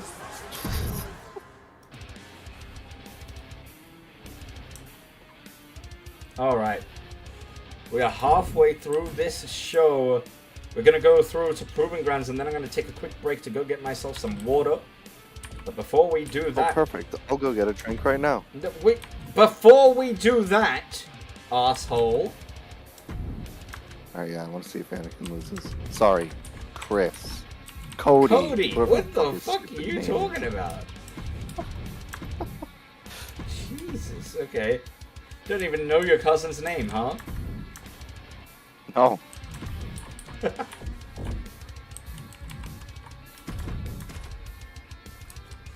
I went to a family party today, and someone came up to me and said, "Zach, it's been so long. Good seeing you." And I had no idea what the fuck his name was. I just went, "Yeah, good seeing you too." God, you're such a dick. Alright, Jody G versus Ryuk. Ryuk takes the win. For the Ryuk's on a roll. He is. Maybe he owns the next title opportunity. Absolutely. We got Proving Grounds title, Katrina versus Heidi. Heidi has retained yet again. Wow. Very dominant as champion. Of course, we'll see Gas and Burn taking on Ghosty. And King Ghosty taking a win there. Poor Gas, he is Wow. Really not doing good lately. And Anakin versus Bailey. What'd you call him? Cody. Sorry. Cody Daniels taking on Bailey for the Proving Grounds title. And we have a new Proving Grounds champion. Can you believe it? Oh, I couldn't be happier. How do you feel about your cousin winning? I don't know him. Who the fuck is that guy? Well, your cousin beat my dog up, so we're gonna have to... He used the Force. Yeah. I'm gonna have to sue. I'm gonna go get myself a drink, and then I'm gonna come back and do the card, so I'll be right back. Zach? It's all Great, me yours. too. No, you have to stay. No. Chat, it's all yours. We both can't leave. What the fuck? You literally said, "Oh, you gotta stay for the." Yeah, okay. You can talk while you do. What a piece of shit co-commentator, chat. All right, I'll be back. Fuck you. Don't go anywhere, chat. See you soon.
Alright. I am back. Zach, are you back? I'm back. Oh, hi. Yes. God, perfect timing. We really are just in sync. And I don't mean the band. I don't wanna I need be... Oh, Hey, Zach, did you hear that Yeah, InSync so is getting back together? dude, I'm best friends with Joey Fatone, who texted me and let me know. Oh, yeah? Mm-hmm. I didn't know that because, like, you know, I don't really listen to InSync, but I guess somebody here does. No, go ahead. Say what you were gonna say. What do you mean? Mm-hmm. What? What are you talking about? Have you even listened to Justin Timberlake's new album? Who's Justin Timberlake? No, I didn't know he made a new album. I thought he just dropped off. No. Really? You know what's even... I got a great one for you. Tell me. I texted Tom, and I told him that NSYNC got back together. And, I was telling him, I was like, they came out with this song, but it says Justin Timberlake featuring NSYNC. I'm like, that doesn't make sense to me. And he goes, wait, Justin Timberlake was in NSYNC? Yeah, I mean, Tom is Tom, though. Like, he wouldn't know that. He was genuinely surprised.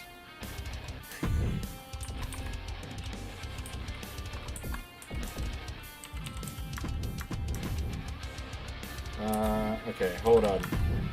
I'm still making the card. And then he went back into his coma. Wait, he woke up? God, you're breaking kayfabe. I think hate so. it. No, like, I think it was a dream. That makes a lot more sense. Of course, anybody would know. Anybody would know that Justin Timberlake was in sync. Right? You should know that. Oh.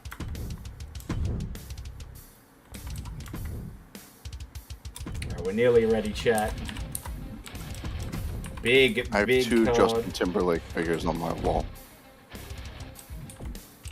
We don't want to know about your fucking Justin Timberlake figures, okay? I'm trying to kill time while you make a stupid card. Well, you know how, like, you always complain that I interrupt you? Well, you just interrupted me while I was talking about the card, dickhead. Yeah, you don't know. Yeah, it doesn't feel good, does it? Asshole. Alright. Go ahead, talk about the card. I really don't like you today. Jesus Christ. Just kick you out of the show. Yeah, media's chat. Alright, we got semi-finals action for this moderation tournament. Semi-finals match number 1. Dav takes on his own Strain Society member and teammate, Ben Chadley. Predictions in the chat. Place your bets. And Strain Society members Smock and Gas banned from ringside. It is 1-on-1. Let's go.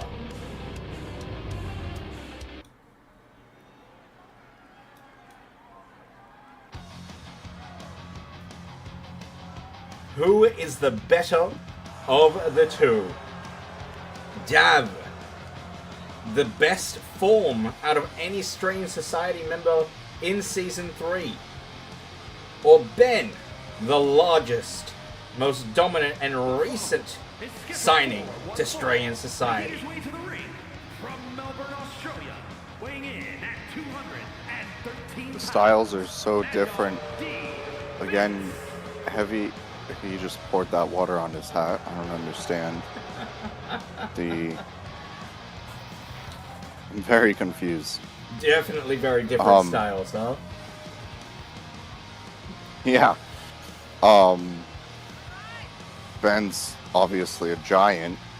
Dav's very short. Dav's got those big time strikes. Ben's got the 5 moves, 6 moves of doing with that elbow drop now. Yep. They know each other both so well though, so it's hard to tell what's gonna happen.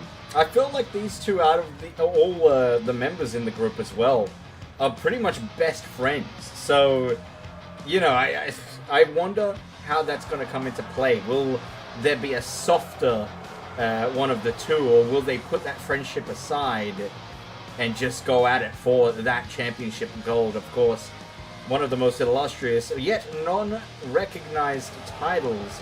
You still need to get that amended. Every single week, I petition for the moderation title to be recognized by DZW, but the board won't have it. Something about they don't want like a paper title, on, you know, officially recognized. I made that title. Yeah, you did, and you did a great job.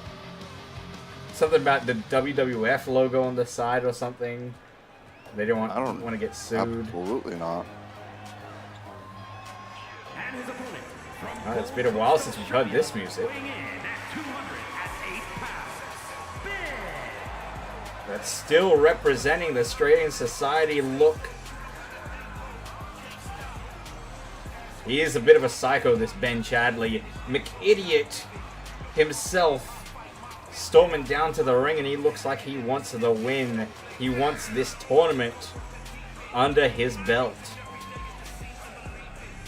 I'm surprised you don't copy the John Cena entrance. He doesn't need to. He's his own man, except for when it comes to the wrestling moves. His legs are so long, if he ran, it would take 2 steps. He's 6'5", can you believe it? He's not an ordinary individual. He could genuinely be a perfect fit on the WWE roster. But we're going to try to keep him in DCW as long as possible. John Cena is 6'1". Yeah, he's giant compared to even Cena. Oh, but being giant does not help you when you're being drop kicked out of the air. Jab with a near fall. Kick out at 2 from Ben. We've got a WWE referee to officiate this match.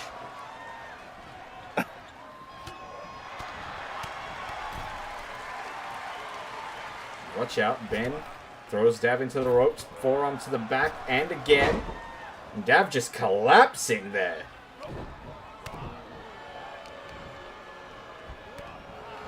Looks the arm there, nice kick. Dav with those strikes that you mentioned earlier. And look at the strength of Dav. Showing a little bit of his Big Show impersonation.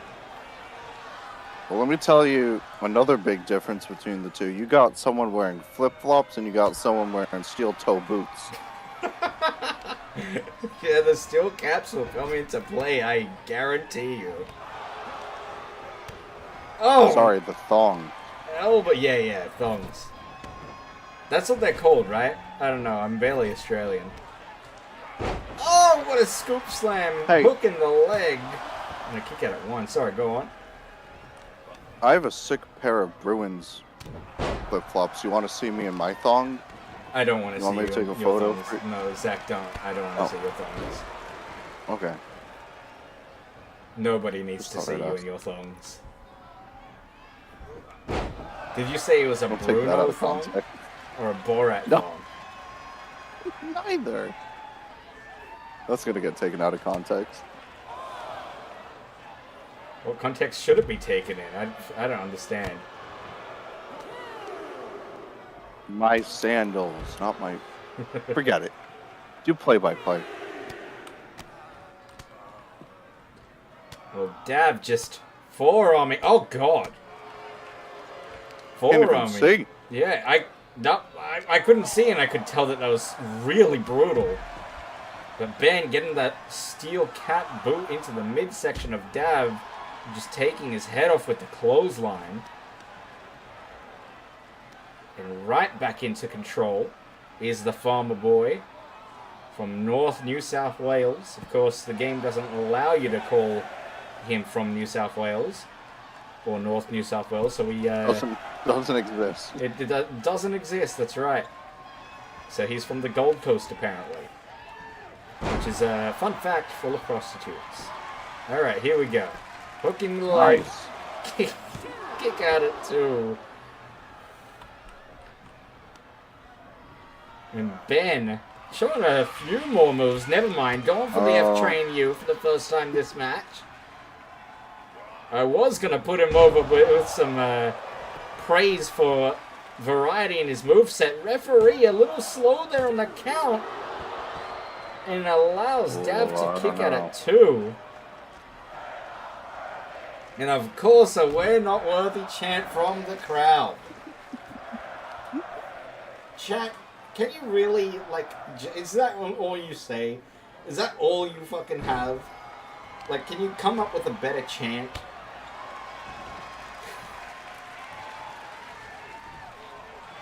Oh, watch out. What's Ben thinking here? Could he go for that elbow that won him the last match? He goes for the shuffle! And that might bite him, because he completely whiffed it. Oh, kicked with that boot. Shoulder tackle. Very John Cena-esque.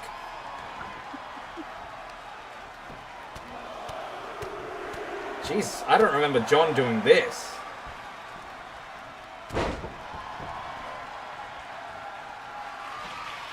I'm surprised Ben doesn't move to West Newbury, Massachusetts. Oh, you just know what Ben was thinking there. And he eats a roundhouse kick for his troubles.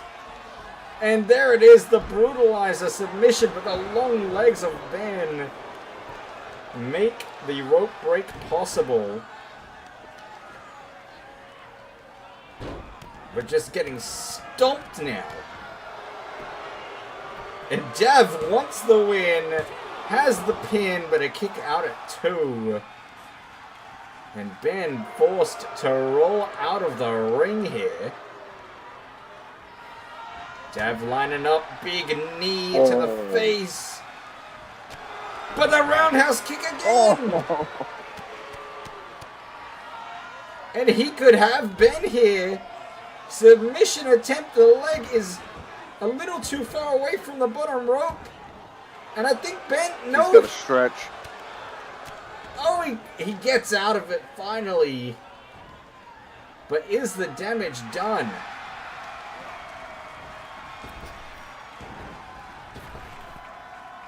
Spinebuster! Oh.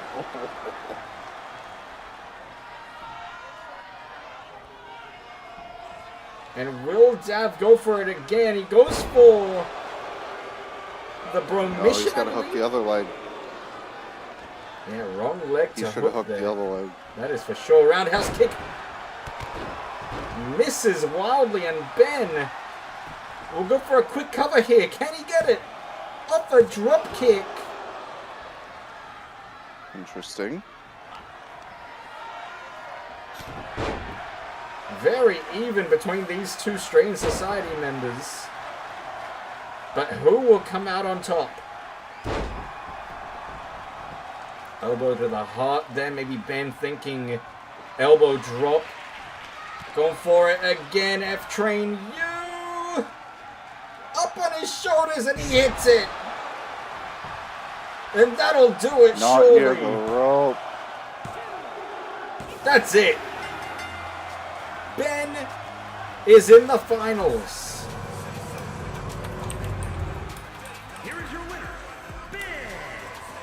Ben makes it all the way. But the question is, who will Ben face? The possible opponents are Smochaccino, his very own Strange Society faction leader, or Zami. And fun fact about Zami, Zami has Ben's number. He's been Ben every time they've come up against each other in one-on-ones. Wow. Either way, congratulations to Ben to make it to the finals, and now we will see one-on-one action, a league match. It is Eds Baker, and it's not looking good for Eds. He's up against Omar, the Phantom of DZW.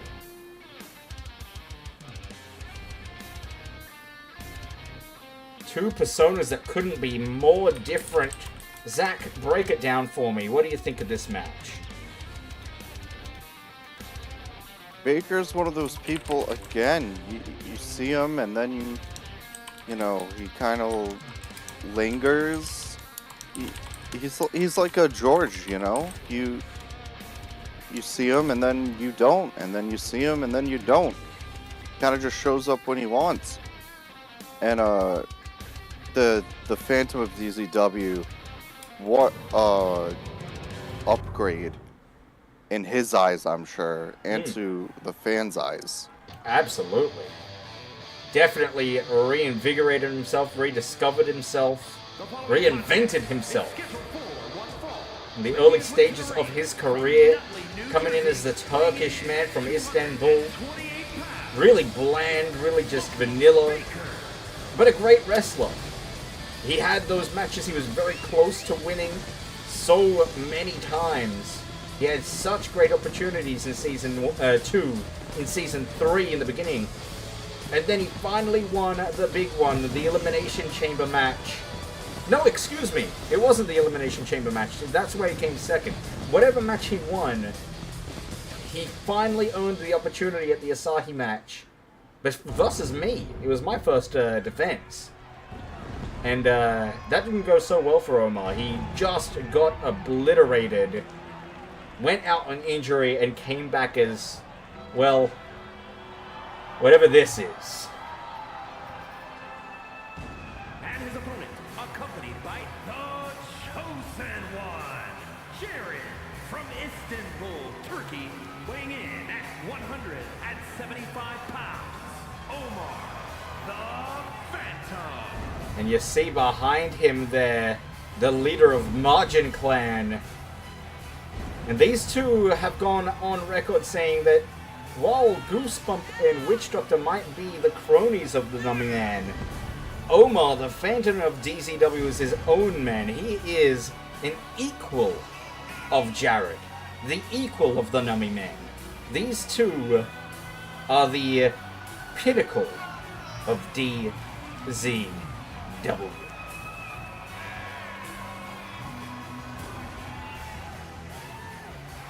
That's saying something.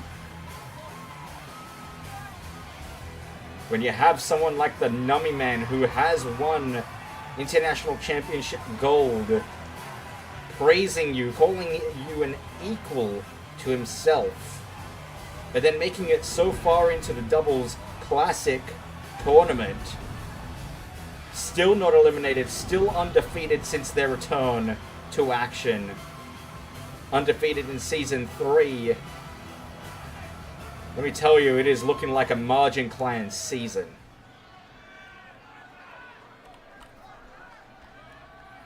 And here we go. 10-minute time limit. Eds Baker. Oh, what is...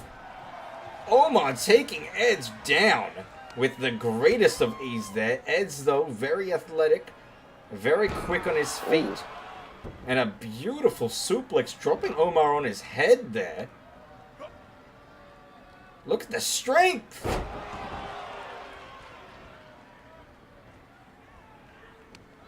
And Ed's, of course, quite a big guy as well for such a high flyer, for a crisp mover in the ring. He is pretty tall, pretty buff. Definitely bigger than Omar. How do you think that's going to come into play in this match? What does Omar have to do? For sure, but does he know how to use his height as an advantage is the question. Crossbody here, hold up. Kick out at 1. Well, we've definitely seen him pull off some great moves, but I think you're right. He doesn't know completely how to utilize his advantages. Omar, however, has completely changed his demeanor. Not only does he have some special moves in his arsenal, it almost seems as though he's possessed. Whenever he hits a move, or whenever he takes a hit, it's like it doesn't even hurt it. Oh! It's completely missing there. Reminiscent of what you did in your match earlier on, huh? Yeah, well, maybe that means he'll win. Probably not. Look at that DDT from Omar. Irish whip back into the ring, and Omar just keeping the pressure on. You gotta watch out for the blue thunderbomb Omar does, the haluva kick as well. Oh, what a block. Oh, what a knee. Oh, look at that. I can't stand that they're using my moves, Zach. I suppose I should be flattered, but I'm out of action for like a week. And they just... It's WWE official, better get out of the way. Yeah, we've got WWE officials for this second last card, by the way. Because I'm not changing it. I can't be fucked. Oh, there it is! The Phantom Kick, he likes to call it, and that could do it 3 minutes into the match, and Eds Baker somehow kicks out. I was confused on why he rolled him towards the rope, but smart that he hooked the leg closest to it. What's he thinking here? What's he thinking? We know Omar can fly! Oh.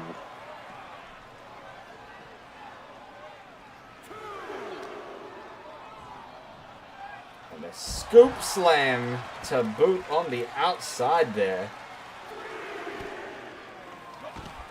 Oh, but did Omar trip there, or did he miss with a knee? I can't even tell. I think he missed with a knee. What is this? Oh! Right, face first on the mask of Omar. I wonder if that protects him or hurts him with that impact.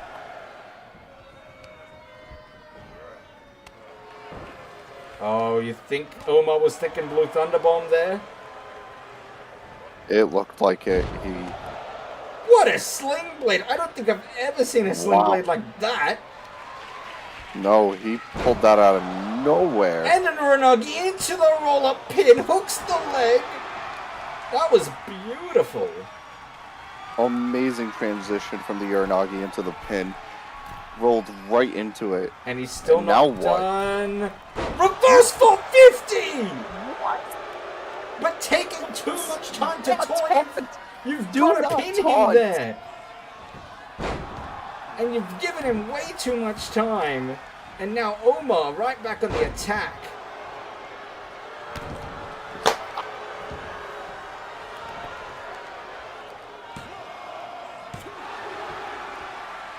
I have no words. This guy's stealing my moves.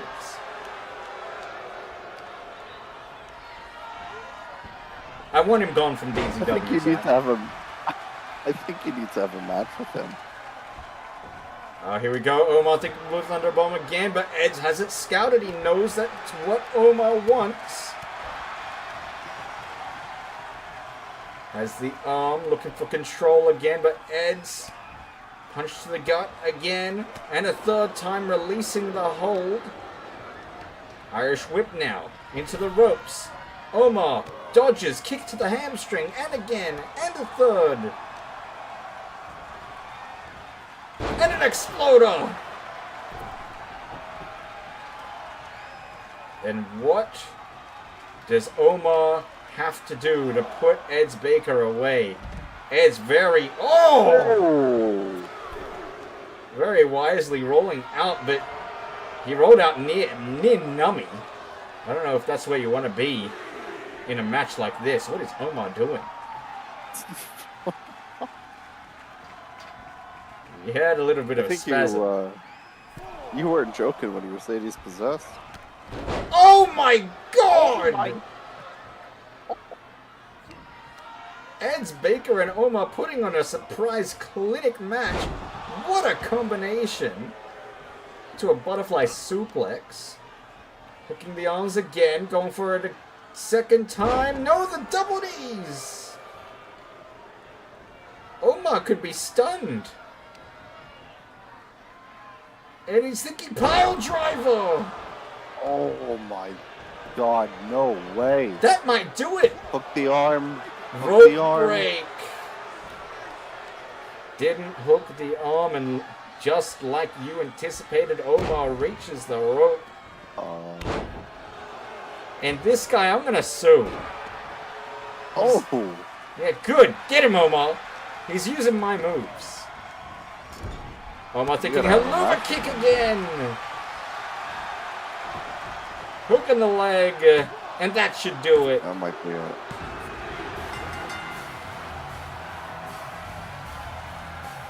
Well Gotta give won. credit to Baker. Yeah, Baker hung in there. He hung in there, that is for sure, but Omar was too much.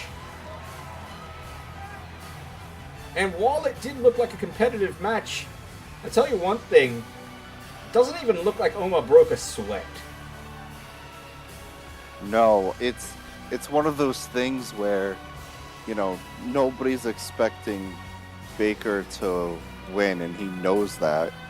So, compared to matches against other smaller names, Baker knew he had to step up in this, and he put up a fight. Absolutely did. Well, congratulations to Omar, and good effort for sure from Eds Baker, but we move ahead to the next matchup. We are nearly up to the final card, and I've got a question for you, chat, and you, Zach. Would you like me to continue streaming beyond DZW, or will we go into voice chat night? If we continue streaming, I'm thinking something like Roblox, or, you know, something that we can just have fun in. What do you reckon? That's a you choice. That's a chat choice. It's a you problem. It's a skill issue, you problem, whatever you want to call it. Well, let's talk about this next match. It is the Wolfpack back in action. Catula representing the Wolfpack. And she's taking Catwolf. on... Sorry, what? Catwolf. Catwolf. We're going to have to ask Cat Knight about that and Wolf Knight. It's like cat dog, except wolf. Cat dog. Catula representing the Wolfpack, taking on Mandy Smalley.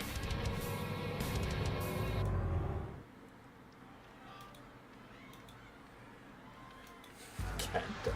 Fucking dickhead. Why, you're not a cat dog person? I love Cat Dog. Oh, okay. Well, we gotta Photoshop a wolf on the other side.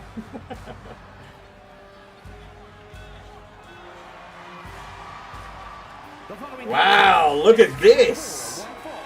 Making her way to the ring from Dallas, Texas. Catula's not even in the entrance. It is the Kit Kat Global Champion, flanked by the doubles champions, Wolfpack, Where is she? dripping in gold, and the actual wrestler, Catula, seems to not even be making her way to the ring. Where is Catula?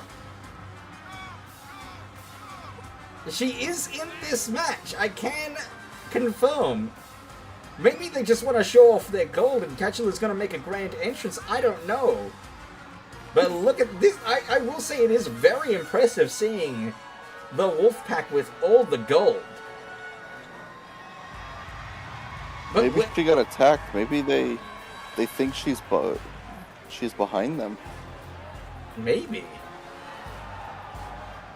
Well, they would have known by now. What a sight to behold, though. Look at this. All the gold with the Wolfpack tonight. They have been on a roll lately. And it's looking harder and harder to stop them. I don't know how we're going to get the gold off there. And I still don't know where Catula is. There she is. She just made her way to the ring now. She probably just ran from the audience. He ran. What the fuck was that? She didn't know it was her cue to go. California, Amanda. Mandy Smalley, of course, former Kit Kat champion, the first ever Kit Kat Global champion, making her way to the ring. You look at Mandy's performance in Season 3, 2 wins, 0 losses, 1 draw, undefeated, and climbing the league. It's a wonder why she wasn't involved in the Fatal 4-Way elimination match for the world title, but I guess she's trying to pick up some wins in the league, maybe make a bit of a late run for championship gold during the second half of the season. Who knows what her game plan is. But here we go. Mandy versus Catula. Go on. Former Kit Kat champion and current whiny bitch, some would say.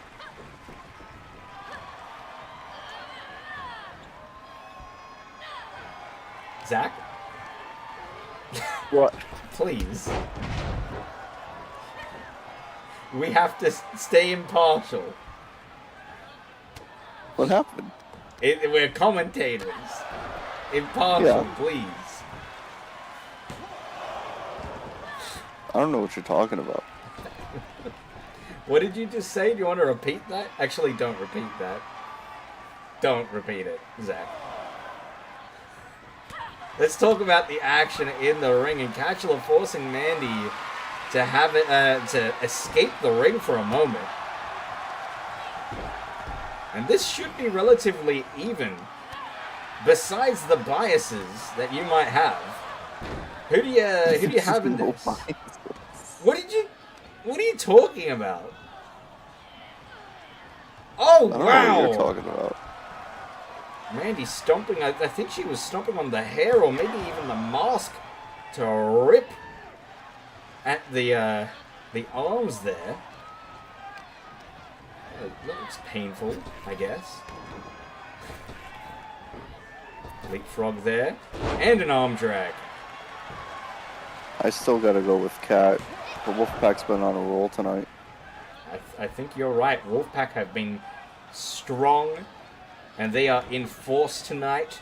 All backing up their teammate Catula. Mandy gonna fly and just swat it off and eats a knee for her troubles. Wow. Did you see how Catula swatted Mandy away on that dropkick? Yeah, it was like a swat, or she put her arms up to block it. Whatever she did, she stopped it, that's for sure. Beautiful kicks from Mandy. Super kick still doesn't bring Catula down. She just grabs Mandy and tosses her back in the ring. Oh, Catula taking too much time to taunt on the outside here. Beautiful bulldog. Oh shit, Dusty's in the chat. Hey, you're in action tonight. You're taking on Binsby, just so you know. How you doing, man? Good to see you. Mandy going up top. Gonna fly double stomp into the midsection of Catula. Referee there to see it, but a kick out at 1. And Wolfpack looking a little concerned for Catula here. Catula only 1 loss to her name in Season 3.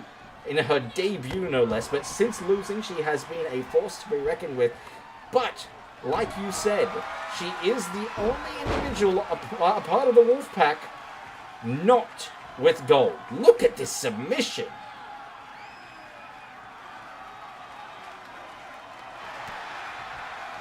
And Catula with the knees to the side of the head will get out of it. You've been playing 2K24, that shit is solid. I've got the game, but it is taking me a while. In fact, I just haven't started making anybody. It is going to take a while to transition to 2K24, I think. But it is pretty good. I am enjoying it. I saw a glitch on Twitter where there was a rope break in a elimination chamber match in that game. Wait, what? Are you kidding me? Yeah, and I heard it hasn't been fixed yet. That's pretty funny.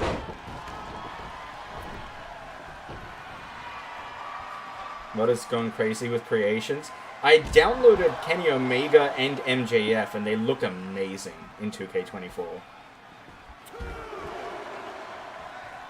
But I just need to...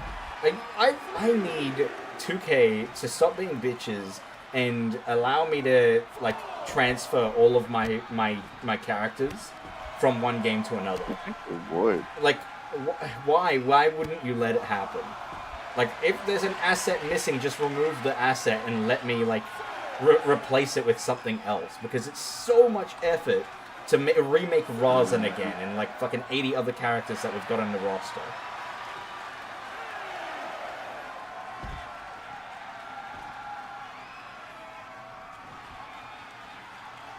But anyway, back to the action. More than 5 minutes gone. Less than 5 minutes left. And look at Catula going for a powerbomb on the outside. Oh! Oh, my... that was her neck. Oh! The way that she swung Mandy into the side of the ring, that could be it. That was also her neck. That could do it for Mandy's night. Catula measuring. What's she thinking here? Big clothesline. And a second. And trips Mandy up.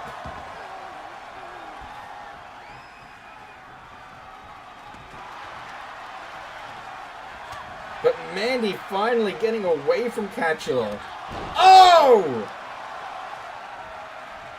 What a pump kick. I'm getting too excited. I need to be less loud.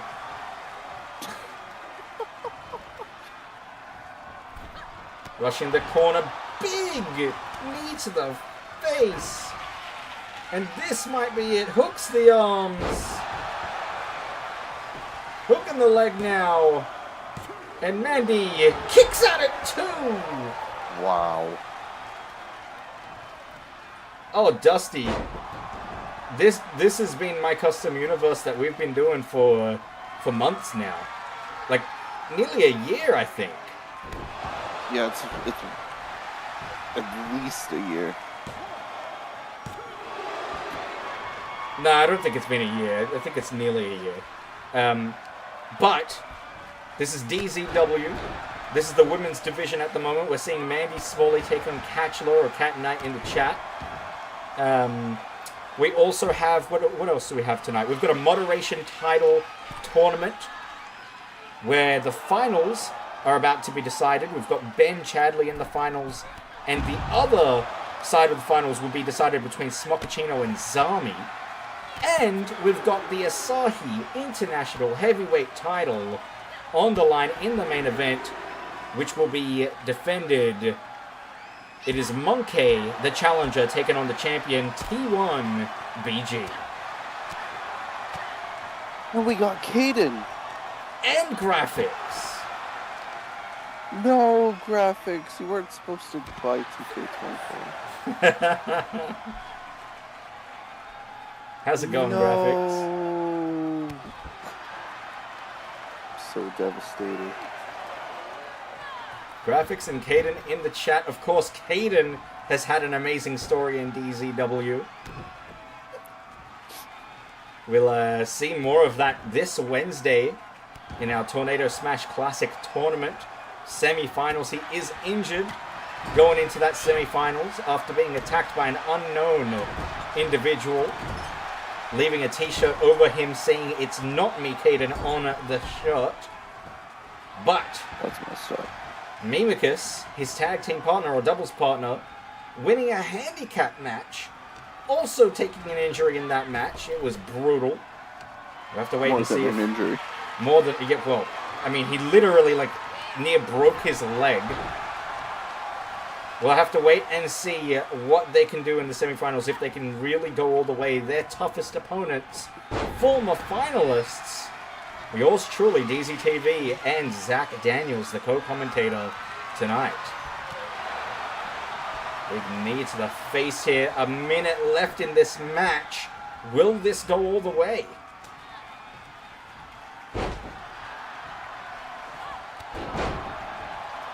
There's a chance it will. It doesn't seem like anyone, once they get any offense, can keep control. And Mandy, what is she doing? She's getting in What is between she doing? the doubles champions, Chaotic and Wolf Knight. Is she flirting with them? I don't think she was flirting. I think she was talking shit. Oh. Going for a pin here. No submission attempt. Brutalizer. But with 30 seconds left, it looks like Catula gets out of it. And a spear! Spear! Spear tackle! Takes Mandy Smalley down. 15 seconds left. Catula needs to get Mandy out of this corner and go for a cover at the very least. But I don't think she's got the time. She's wasting too... She's trying to hurt Mandy now. What is she doing? Oh, this is unsportsmanlike.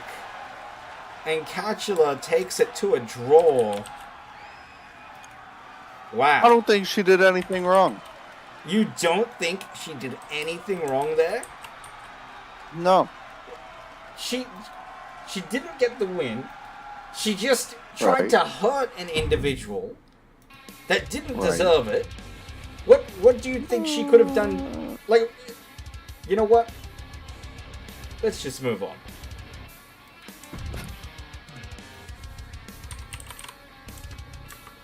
Shadow Broker actually agreeing with you. I can't believe it. I mean, please, someone, please, tell me when I'm wrong. Tell me when I'm telling lies? Is that what you tried to say? Yeah, you fucked that up, didn't I you? almost said it. I almost said it. Let me read up in chat and then we'll get started into the next match. But we do have the predictions in the chat right now.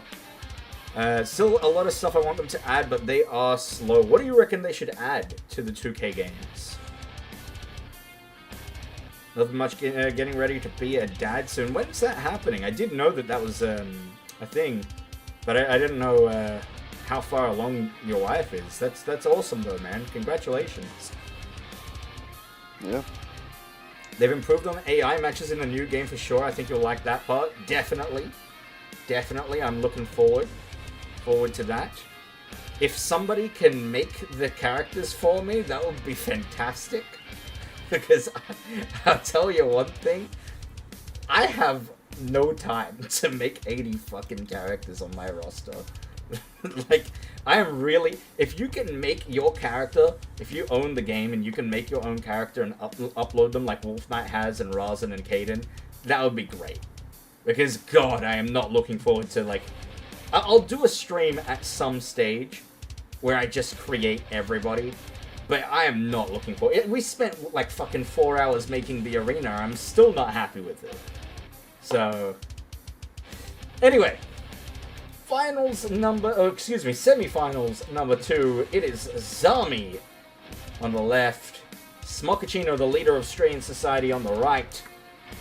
And of course, they will face Ben Chadley in the finals, the winner of this match. Let's see who it'll be. We could see a all Strain Society finals in this tournament. Can you believe it, Zach? That'd be wild. The following is scheduled for one fall, making his way to the ring from the Red Light District, weighing in at 157 pounds, Amir Sam E. What more is there to say about Zami, Zach? That hasn't already been said. Well, we talked about high-flying ability. He won his first match pretty easily, no? Absolutely did. It was the most convincing match against George Calombaris, but George Calombaris versus Smochaccino, who do you think is the more difficult challenge? Well, that's what I was gonna say. Zombie's obviously more fresh, and I know Smock did great in his match too, but he also took that, the leg was being worked on for that curb stomp. That's so right. If Zombie works on that leg, I don't know if he can, because that's not really his style, so it might be a pretty even fight. Well, I'm looking forward to it regardless. I think the last time we saw these two link up in a match, it was in Season 1, and it was in the Wayne tournament. Another tournament we held, where this man, Smochaccino, went all the way, defeating Mendez in the finals. Your newest DZW World Champion, by the way, Mendez, winning at Subscriber Slam last Wednesday. His first ever world title in DZW officially. 4-time doubles champion, of course. He has been phenomenal in the doubles division. Looking forward to seeing his singles reign. We'll see what he does with it. But here we go. Zami and Smochaccino. Smock going for a chop early on, but Zami using that quickness to get out of the way of it. There's got to be a way to re-upload old ones when I got the game early, because I pre-ordered it and there were a bunch of 23 calls on there. I'll look it up after this stream then. I'll see what I can do. What did you say, Zach? I was just reading Caden's comment. I didn't know what tap out corner was. It's probably something from Ninja Must be its Warrior. company. Space company. Smock doing a very smart thing, trying to corner Zami here. Lining up for that knee! And if you're Smock, what are you aiming for? What limb or what body part? Because obviously Zami being such a high flyer, surely you would want to try to ground him. 100%. Either keep him on the ground or work on the legs. I think it was, I don't know which side, but Zami's knee got messed up in that match, and I said the same thing. Beautiful head scissors there. Smochaccino taken down on the outside here, right in front of the Office Pizza logo and a double knees. To Smochaccino. Or from Smochaccino, excuse me. Zami getting back in the ring here. Very cocky from the high flyer. Smock just tossing it back in the ring. I'll meet you in there, He says.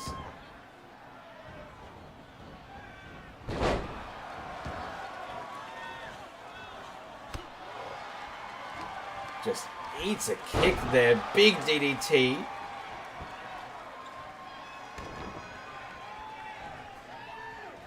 And when you look at the accolades of each individual, Smochaccino, your former Wayne champion, your former Asahi international champion, very individual titles, whereas I think this is really the first time we've seen Zami go it alone. He has definitely had a couple of singles matches that have been fantastic. That's where we saw his high-flying abilities really for the first time, but he's never completely gone on his own, always being confined to the numbskull doubles scene. What do you think of Zami in this tournament, whether he wins or loses? What do you think of his chances as a singles competitor now that Sam is in Proving Grounds? Well, you said it best. Since he's become a singles wrestler, he seems to be doing very well in matches, but he can't grasp at the big one. when he has his opportunity, whether it's, you know, a #1 contender shot, just a match against a big name. So the more he wins, or sorry, the more he wrestles in singles matches, the more he'll get better. Couldn't have said it better myself. And Zami eating a couple of strikes there, but Zami thinking sunset flip! And this is a semi-finals match, so he's done brilliantly to get to this point, but can he go all the way? What a moderated champion we'd see in Zami. I feel like he'd represent DZW very well as our moderator champion. And going for another sunset flip. Really attacking the lower back of Smock, and now thinking maybe double moonsault. Here we go. No, he's going for the super elbow. Wow, he didn't even pull that out last match. This could do it. Smockachino with a late kick out. Just gets the shoulder up. And Zami gonna try to put him away for good here. Here we go. Double shooting moonsault, excuse me, misses. And now Smockachino just gonna add insult to injury, ripping at the face of Zami. The leader of the Australian society needs to capitalize, but Zami not gonna give him any space here. A third sunset flip. It was Kyrie's elbow, that's right. It's such a good looking elbow. Oh! Crash and burn, ripcord knee. And Zami now could be hurt. Hooks the leg for a brainbuster suplex. Into a scoop slam. And I don't know what Zami can do much more here. Like, at this point, this is Smock's match to lose. We still haven't seen... Why is he calling for a tag? We still haven't seen the stump, but that sling blade coming out. And a cover here very close to the ropes. Yeah, it's not a good pin.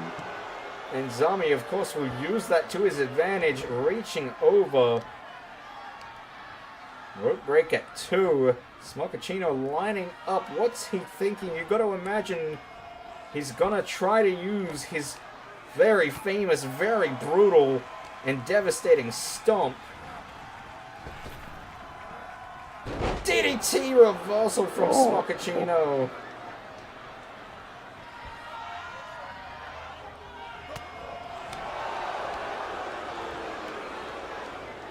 Forearm to the back of the head, just dropping the high flyer, but Zami again gonna roll out, and you can see Smock is not impressed. He wants to... Don't let the frustration get to you.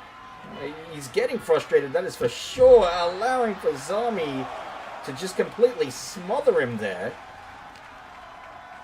You better believe, though, Smock wants to make it to the finals. He cannot, as the leader of Australian society, in good faith, allow Ben to win the title before he does. Drop kick doesn't even take Smock down, but misses with the enziguri attempt. Kicks to the back. Zami has been working that lower back.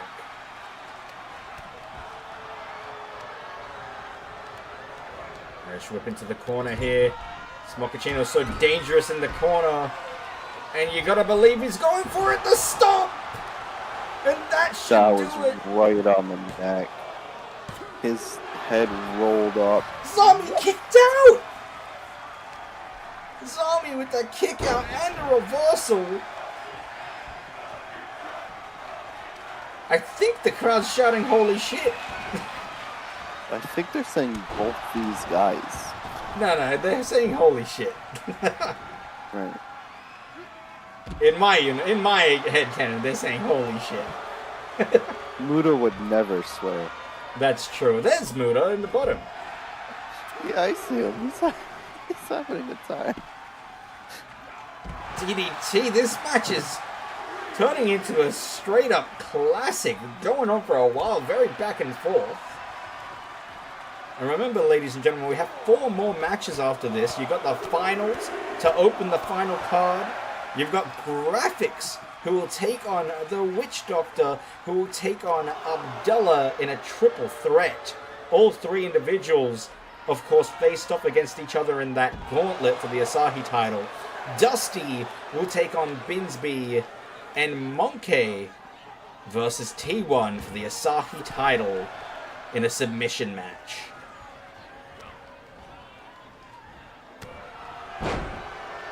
Big forearm dropping Zami yet again. And what does the leader of the Strange Society have to do to keep Zami down? He's thinking stomp, and there it is! Oh no. That's it. Busted open too. Zami is not looking good. Here is your winner, Smoke. But Smochaccino, I mean, he was the favorite going into this. Obviously, taking the win and punching his ticket to the finals.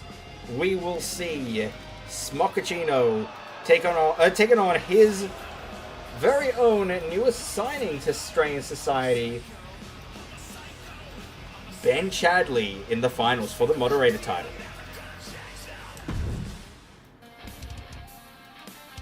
But before we do that, we've got a Proving Grounds show to do. Let's find out who will be Proving Grounds champions heading in to the next pay-per-view.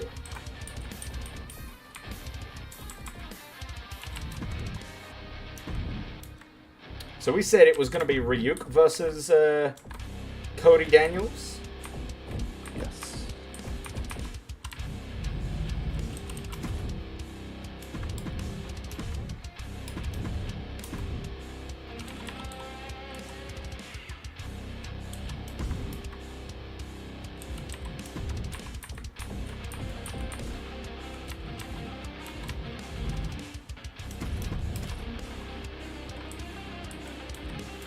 God, this game really loves to choose the wrong people.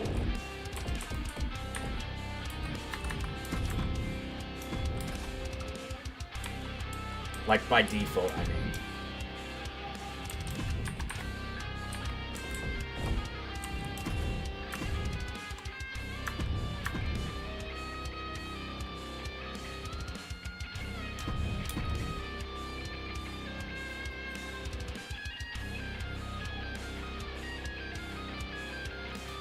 Yeah, Kaden, I'm going to give you a rest this week so you can rest up for the Tornado Smash Classic, which is this Wednesday. You're on a pay-per-view event. But this, ladies and gentlemen, is Proving Grounds for the final time tonight. Mama Squid versus Heidi Iceblade for the moderator, excuse me, not moderator title, Proving Grounds title. Heidi takes the win. Like, another defense. Insane. Yeah. Gas versus Big Shorty, Shorty G. Big Shorty wins. Ghosty with the win. And will we have a new winner, or can Cody, aka Anakin, win his first defense of the title? He cannot. Ryuk is your new Proving Grounds champion. This guy sucks. Alright, boys and girls, I will I'll still be here, but I'm going to build this final card. And then that's the stream. We're done. What a show it's been. Have you enjoyed it? What did you think so far? You asking me or you asking chat? Oh, you can answer. Well, no, if you're asking chat, I'll keep my mouth shut. Well, you're a part of chat. No, I don't have chat open. Why wouldn't you have chat open? You're a part of the stream. Well, do a TV turn around and... Here, I'll do this.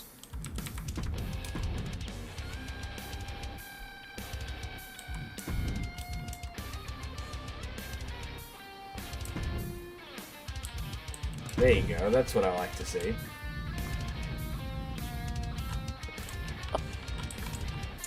The triple threat, Graphics, Witch Doctor, and Abdullah.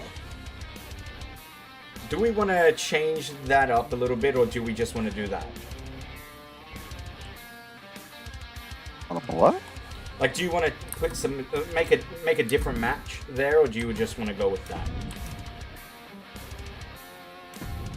Because I don't know if I'm feeling that match, fine. basically, is what I'm trying to say. What else would you... What would you put? I don't know, you tell me. Does anybody in... I guess what I'm asking is, does anybody in chat want to wrestle? Or want to have a specific match?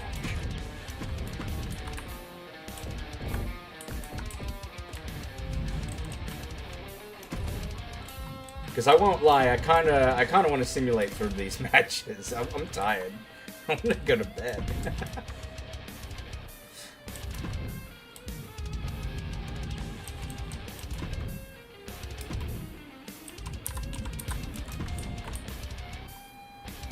I tell you what, the Graphics, Witch Doctor, and Abdullah match, I'm going to simulate it. Keep it, but simulate it, yeah. Yeah.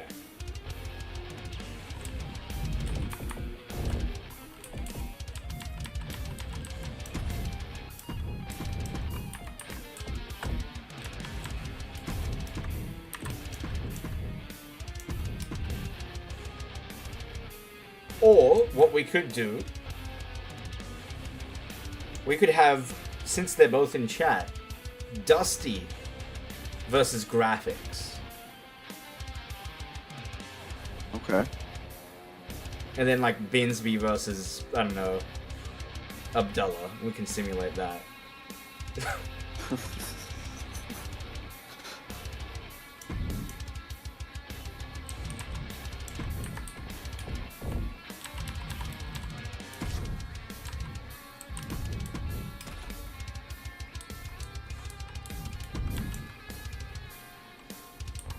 Oh my god, you know what we should have did?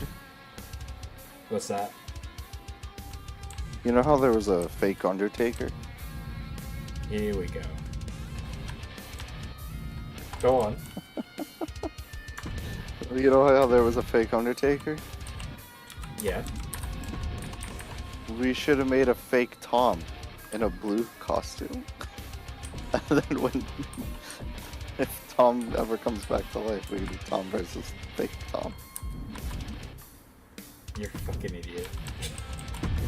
Gee, it was fucking funny in my head, and it was fucking funny when I said it, dickhead.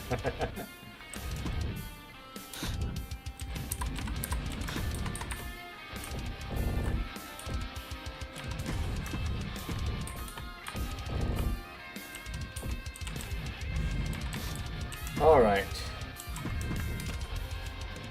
We're ready. But are you ready? 2 championship titles on the line. For the moderator title tournament. The finals. Ben Chadley representing Strayan Society taking on Smochaccino, the leader of Strayan Society.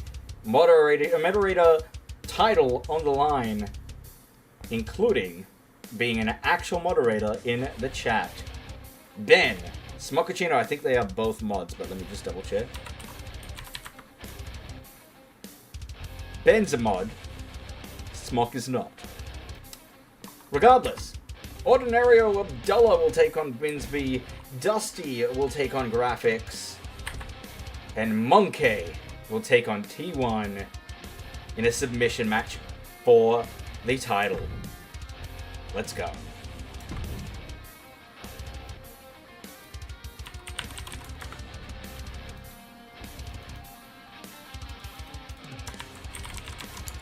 I can't believe we've got to this point.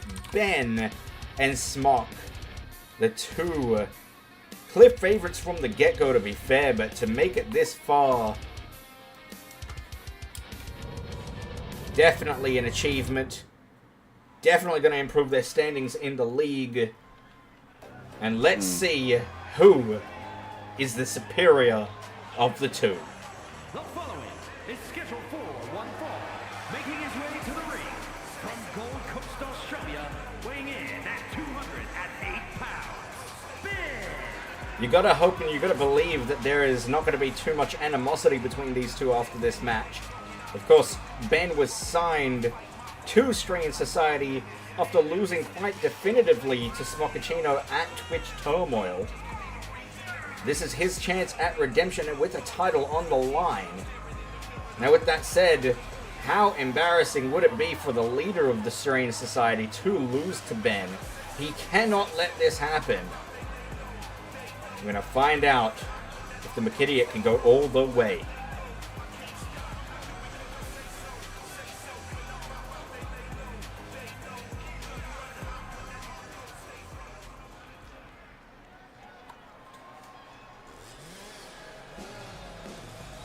And his opponent from Melbourne, Australia, weighing in at 178 pounds,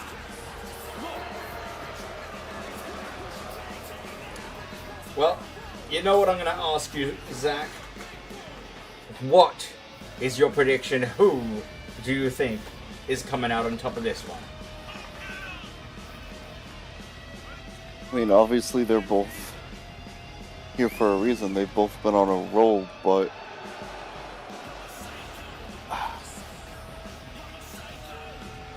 we've just seen a different side of Ben than we're used to.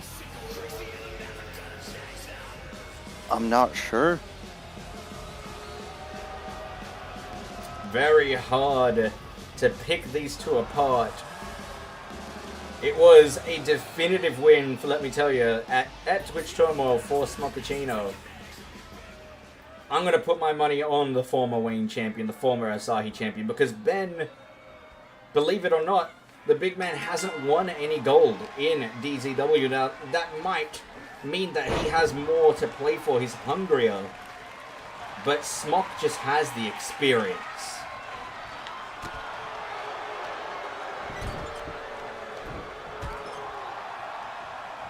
Juking it out in the corner, reversal after reversal. Smock getting the better of the combinations there. What a sequence that was.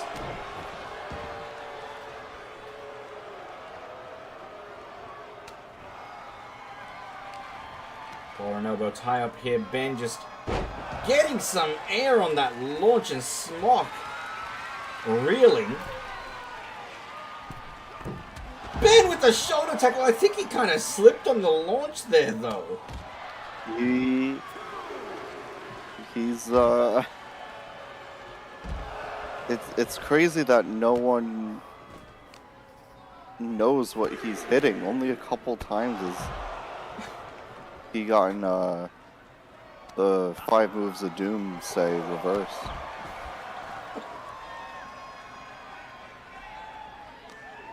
Well, Ben really preparing here.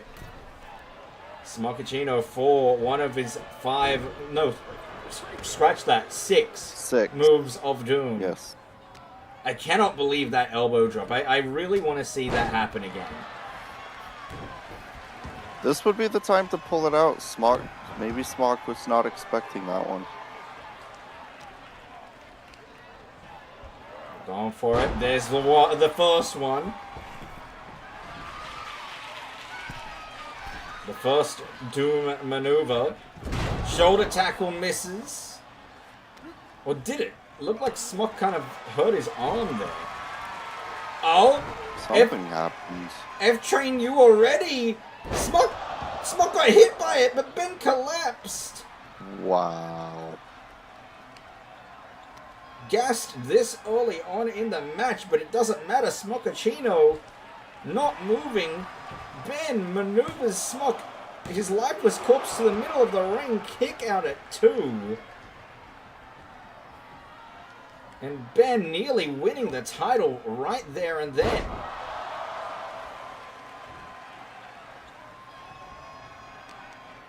He is all over Smockachino right now. Excellent suplex. Going Yeah, up. the way this has started, it's almost like Smock hasn't studied his matches in the tournament. Rolled out of the way of that 5-knuckle shuffle, though. Sorry, the farmer shuffle. Forgot. That's what he calls it.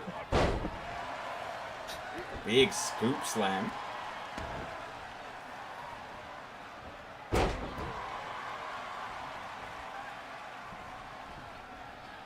Just elbow to the heart. No, misses. Eats a drop kick for his troubles. Ben reeling into the corner here. Smock lining up for something big. Ben misses wildly with that clothesline, though. That was his chance. Yeah, he's Whew. getting a little out of control.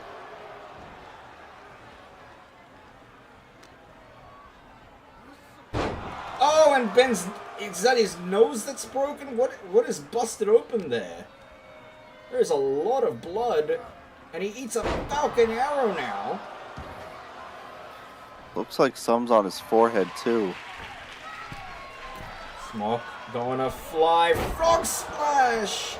Oh. And that could do it. Kick out at 2. Oh, but Ben gets right back up. Oh my god! Shoulder tackle of doom, but Smock kicks out. Very surprising, but Smock read that one. Oh, but it's a big elbow for his troubles. Oh. And Ben saying, "You can't see me. The F-train you for the second time this match." And he covers Center of the ring. Center of the ring, right on top of the merch logo. And that's it. We have a new moderation champion. He is on a roll. Here is your winner, Ben. Wow. For the first time in DZW, Ben wins championship gold. He is your new moderation champion. He is all kinds of busted open. Yeah. That is brutal. But congratulations to Ben. And what does that mean for Stream Society, do you reckon? After that, their leader losing at the final stage. I mean, don't take anything away from Smock. Smock did amazingly well to get to this point, but losing to Ben. They are now 1 apiece in their series. Surely we've got to have a trilogy down the line. We possibly could. Think of the reason why Ben's in the Strain Society. He wanted, maybe he wanted to prove he's better than them, if not just as good. Well, he's definitely proving it right now. He's the only Strange Society member with gold. Congratulations to Ben Chadley. The McIdiot is on top. Well, boys and girls, we have Abdullah versus Binsby. We're just going to go ahead and simulate this one because I can't be fucked. Oh, Binsby. Sorry, Dewey. Abdullah with the win.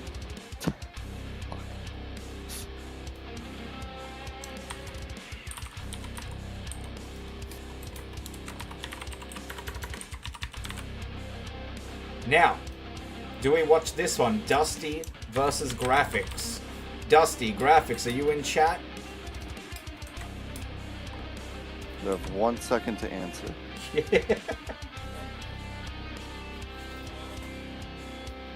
If they're in chat, I'll gladly watch it. If not, we're going to simulate this one.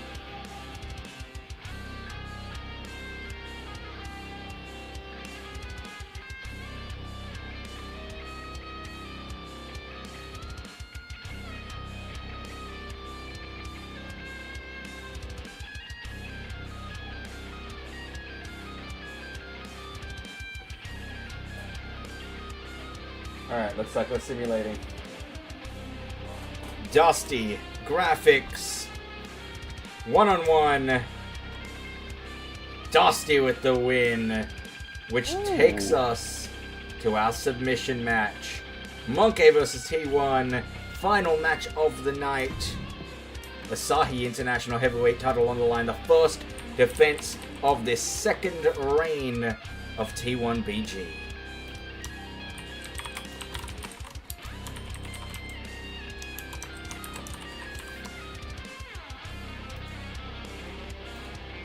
Five-minute predictor has started in the chat. Place your bets for the final time this night. Submission match. Rematch. Here we go.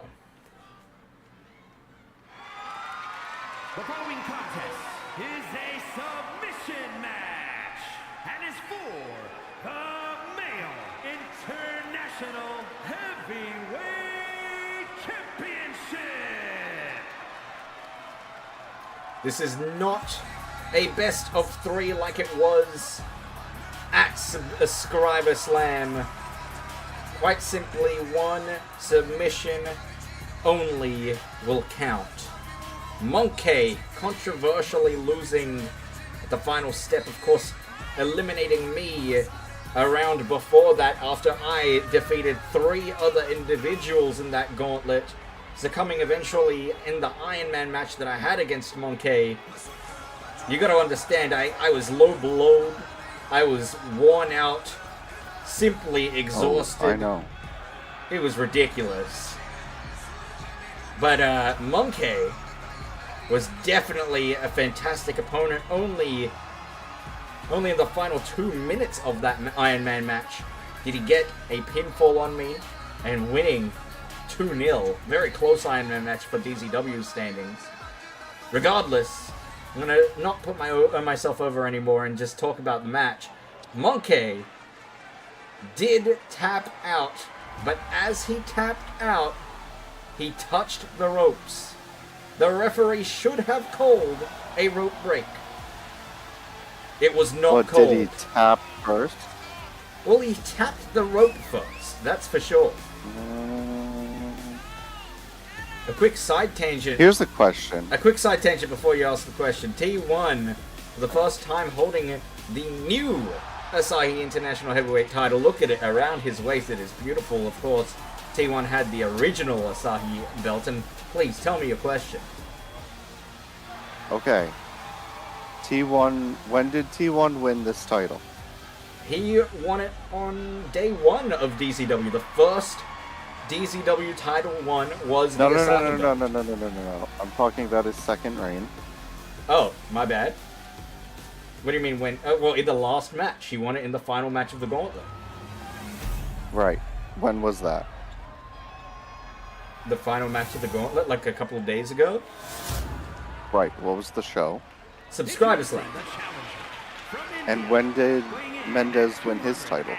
Subscriber Slam. Huh. You see where I'm going? No. It's just interesting that T1's already defending his title. And, other ones nowhere to be seen. I think T1's a better champion out of the two. He's certainly a fighting champion, I'll give you that. But don't take it away from Mendez. He deserves a rest, and he'll be in action next week. He deserves a rest. He deserves a break. Everybody deserves a break. He won the world title. You got a break after you won the world title. Because I was injured. Maybe he's suffering an What did he do? injury. What did he scratch his finger when he picked up the title? Well, regardless, we are off. And T1 hitting Monkey with a poison runner immediately. And I'll just bring listen, let's not talk about Mendez right now. I know you have it out for him. I know you have a big hitter against the world champ. Let's bring the focus back to the Asahi division, because as I was saying, Monkey was tapping out, yes, but when he tapped out, the first tap struck the bottom rope. Would that not be a rope break? Well, here's a rule I never understood. I have been watching wrestling for God knows how long, since I was 5. And I still don't know this rule. If you have a submission in, right? Mm-hmm. And the person grabs the rope, Mm-hmm. and you keep your submission in, but you pull them away from the rope, do you still have to let go? In my DZW, you would have to release the hold. How's that work in real life, though? Well, sometimes you have to release the hold, and sometimes you don't have to release the hold. It's very confusing. Okay. Big brainbuster from the champion there. T1 looking to become one of the greatest Asahi champions of all time. He obviously did that with his first reign, cementing his legacy. One of the very few Asahi champions with a couple of defenses to his name. The first champion holding the title for 22 days, 2 defenses. It took 1, 2, 3, 4, 5 more reigns before we saw another title reign go longer than that with more, or the same or more defenses.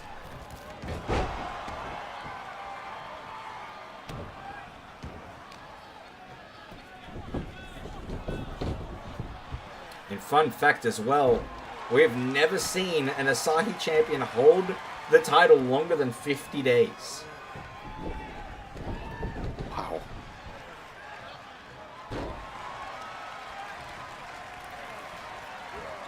T1 clipping the leg there, bringing Monkey down to his knees. If Monkey wins this match, he's officially become the first individual to win all available, officially recognized singles titles. He's won the world title. He just has to win the Asahi. And he's done that. He's done just that.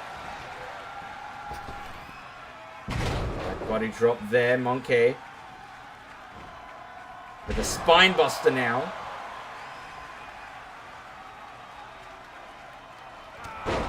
Oh, and that strike. Look at T1. He is completely motionless, or is he playing possum? Lining up for the Gotta make him submit, though. senton!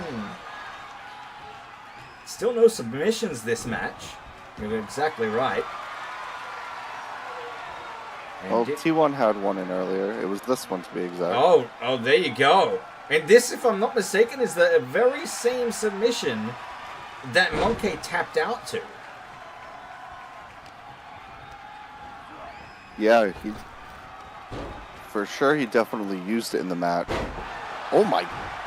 Jeez. Okay, lining up. Thinking something big and devastating, maybe. Oh, he's biting him! He is biting T1! Oh, come on. This should not be allowed. Referee just watching, doing nothing about it. And a Boston Crab. Hey, that's where you're from. Being applied. No, it's not. You're not from Boston? No. Why do you have the Boston accent then?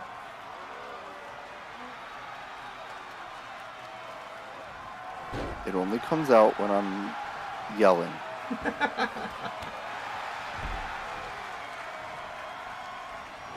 Well, very back and forth in this main event. T1 trying to capture his first title defense, but Monkey not happy about the way things ended at Subscriber Slam, and he is going to fly! Oh no. Oh, that could be some broken ribs. And T1 knows the Monkey is injured. Attacking the chest, the abdominal region with those chops.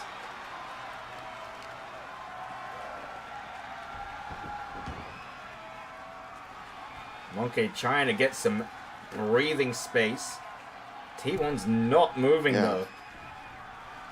You know, whatever he did, that missing that splash took the Oh!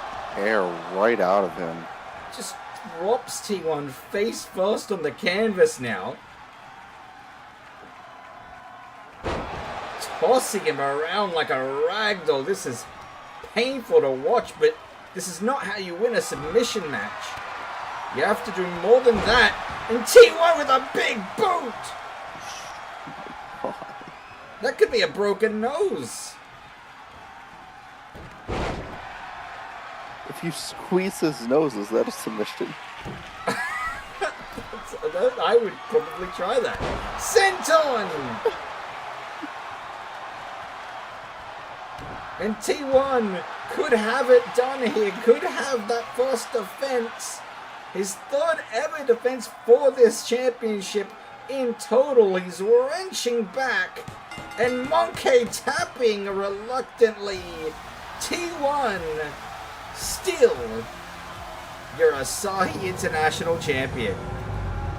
There you go, no fluke job. And still, male international heavyweight champion, T1BG. It's gonna be interesting to see where T1 goes from here. Brilliant stuff from T1. Willie Mack on the rise. But boys and girls, that is Sunday Smash. That is how it'll end. I am exhausted. I don't know about you, Zach, but I'm going to bed. Oh yeah, me too. Talk to me about this show before we go. What did you think? Any final thoughts? Don't say no. Yes. Fantastic. Good night, chat. Dickhead.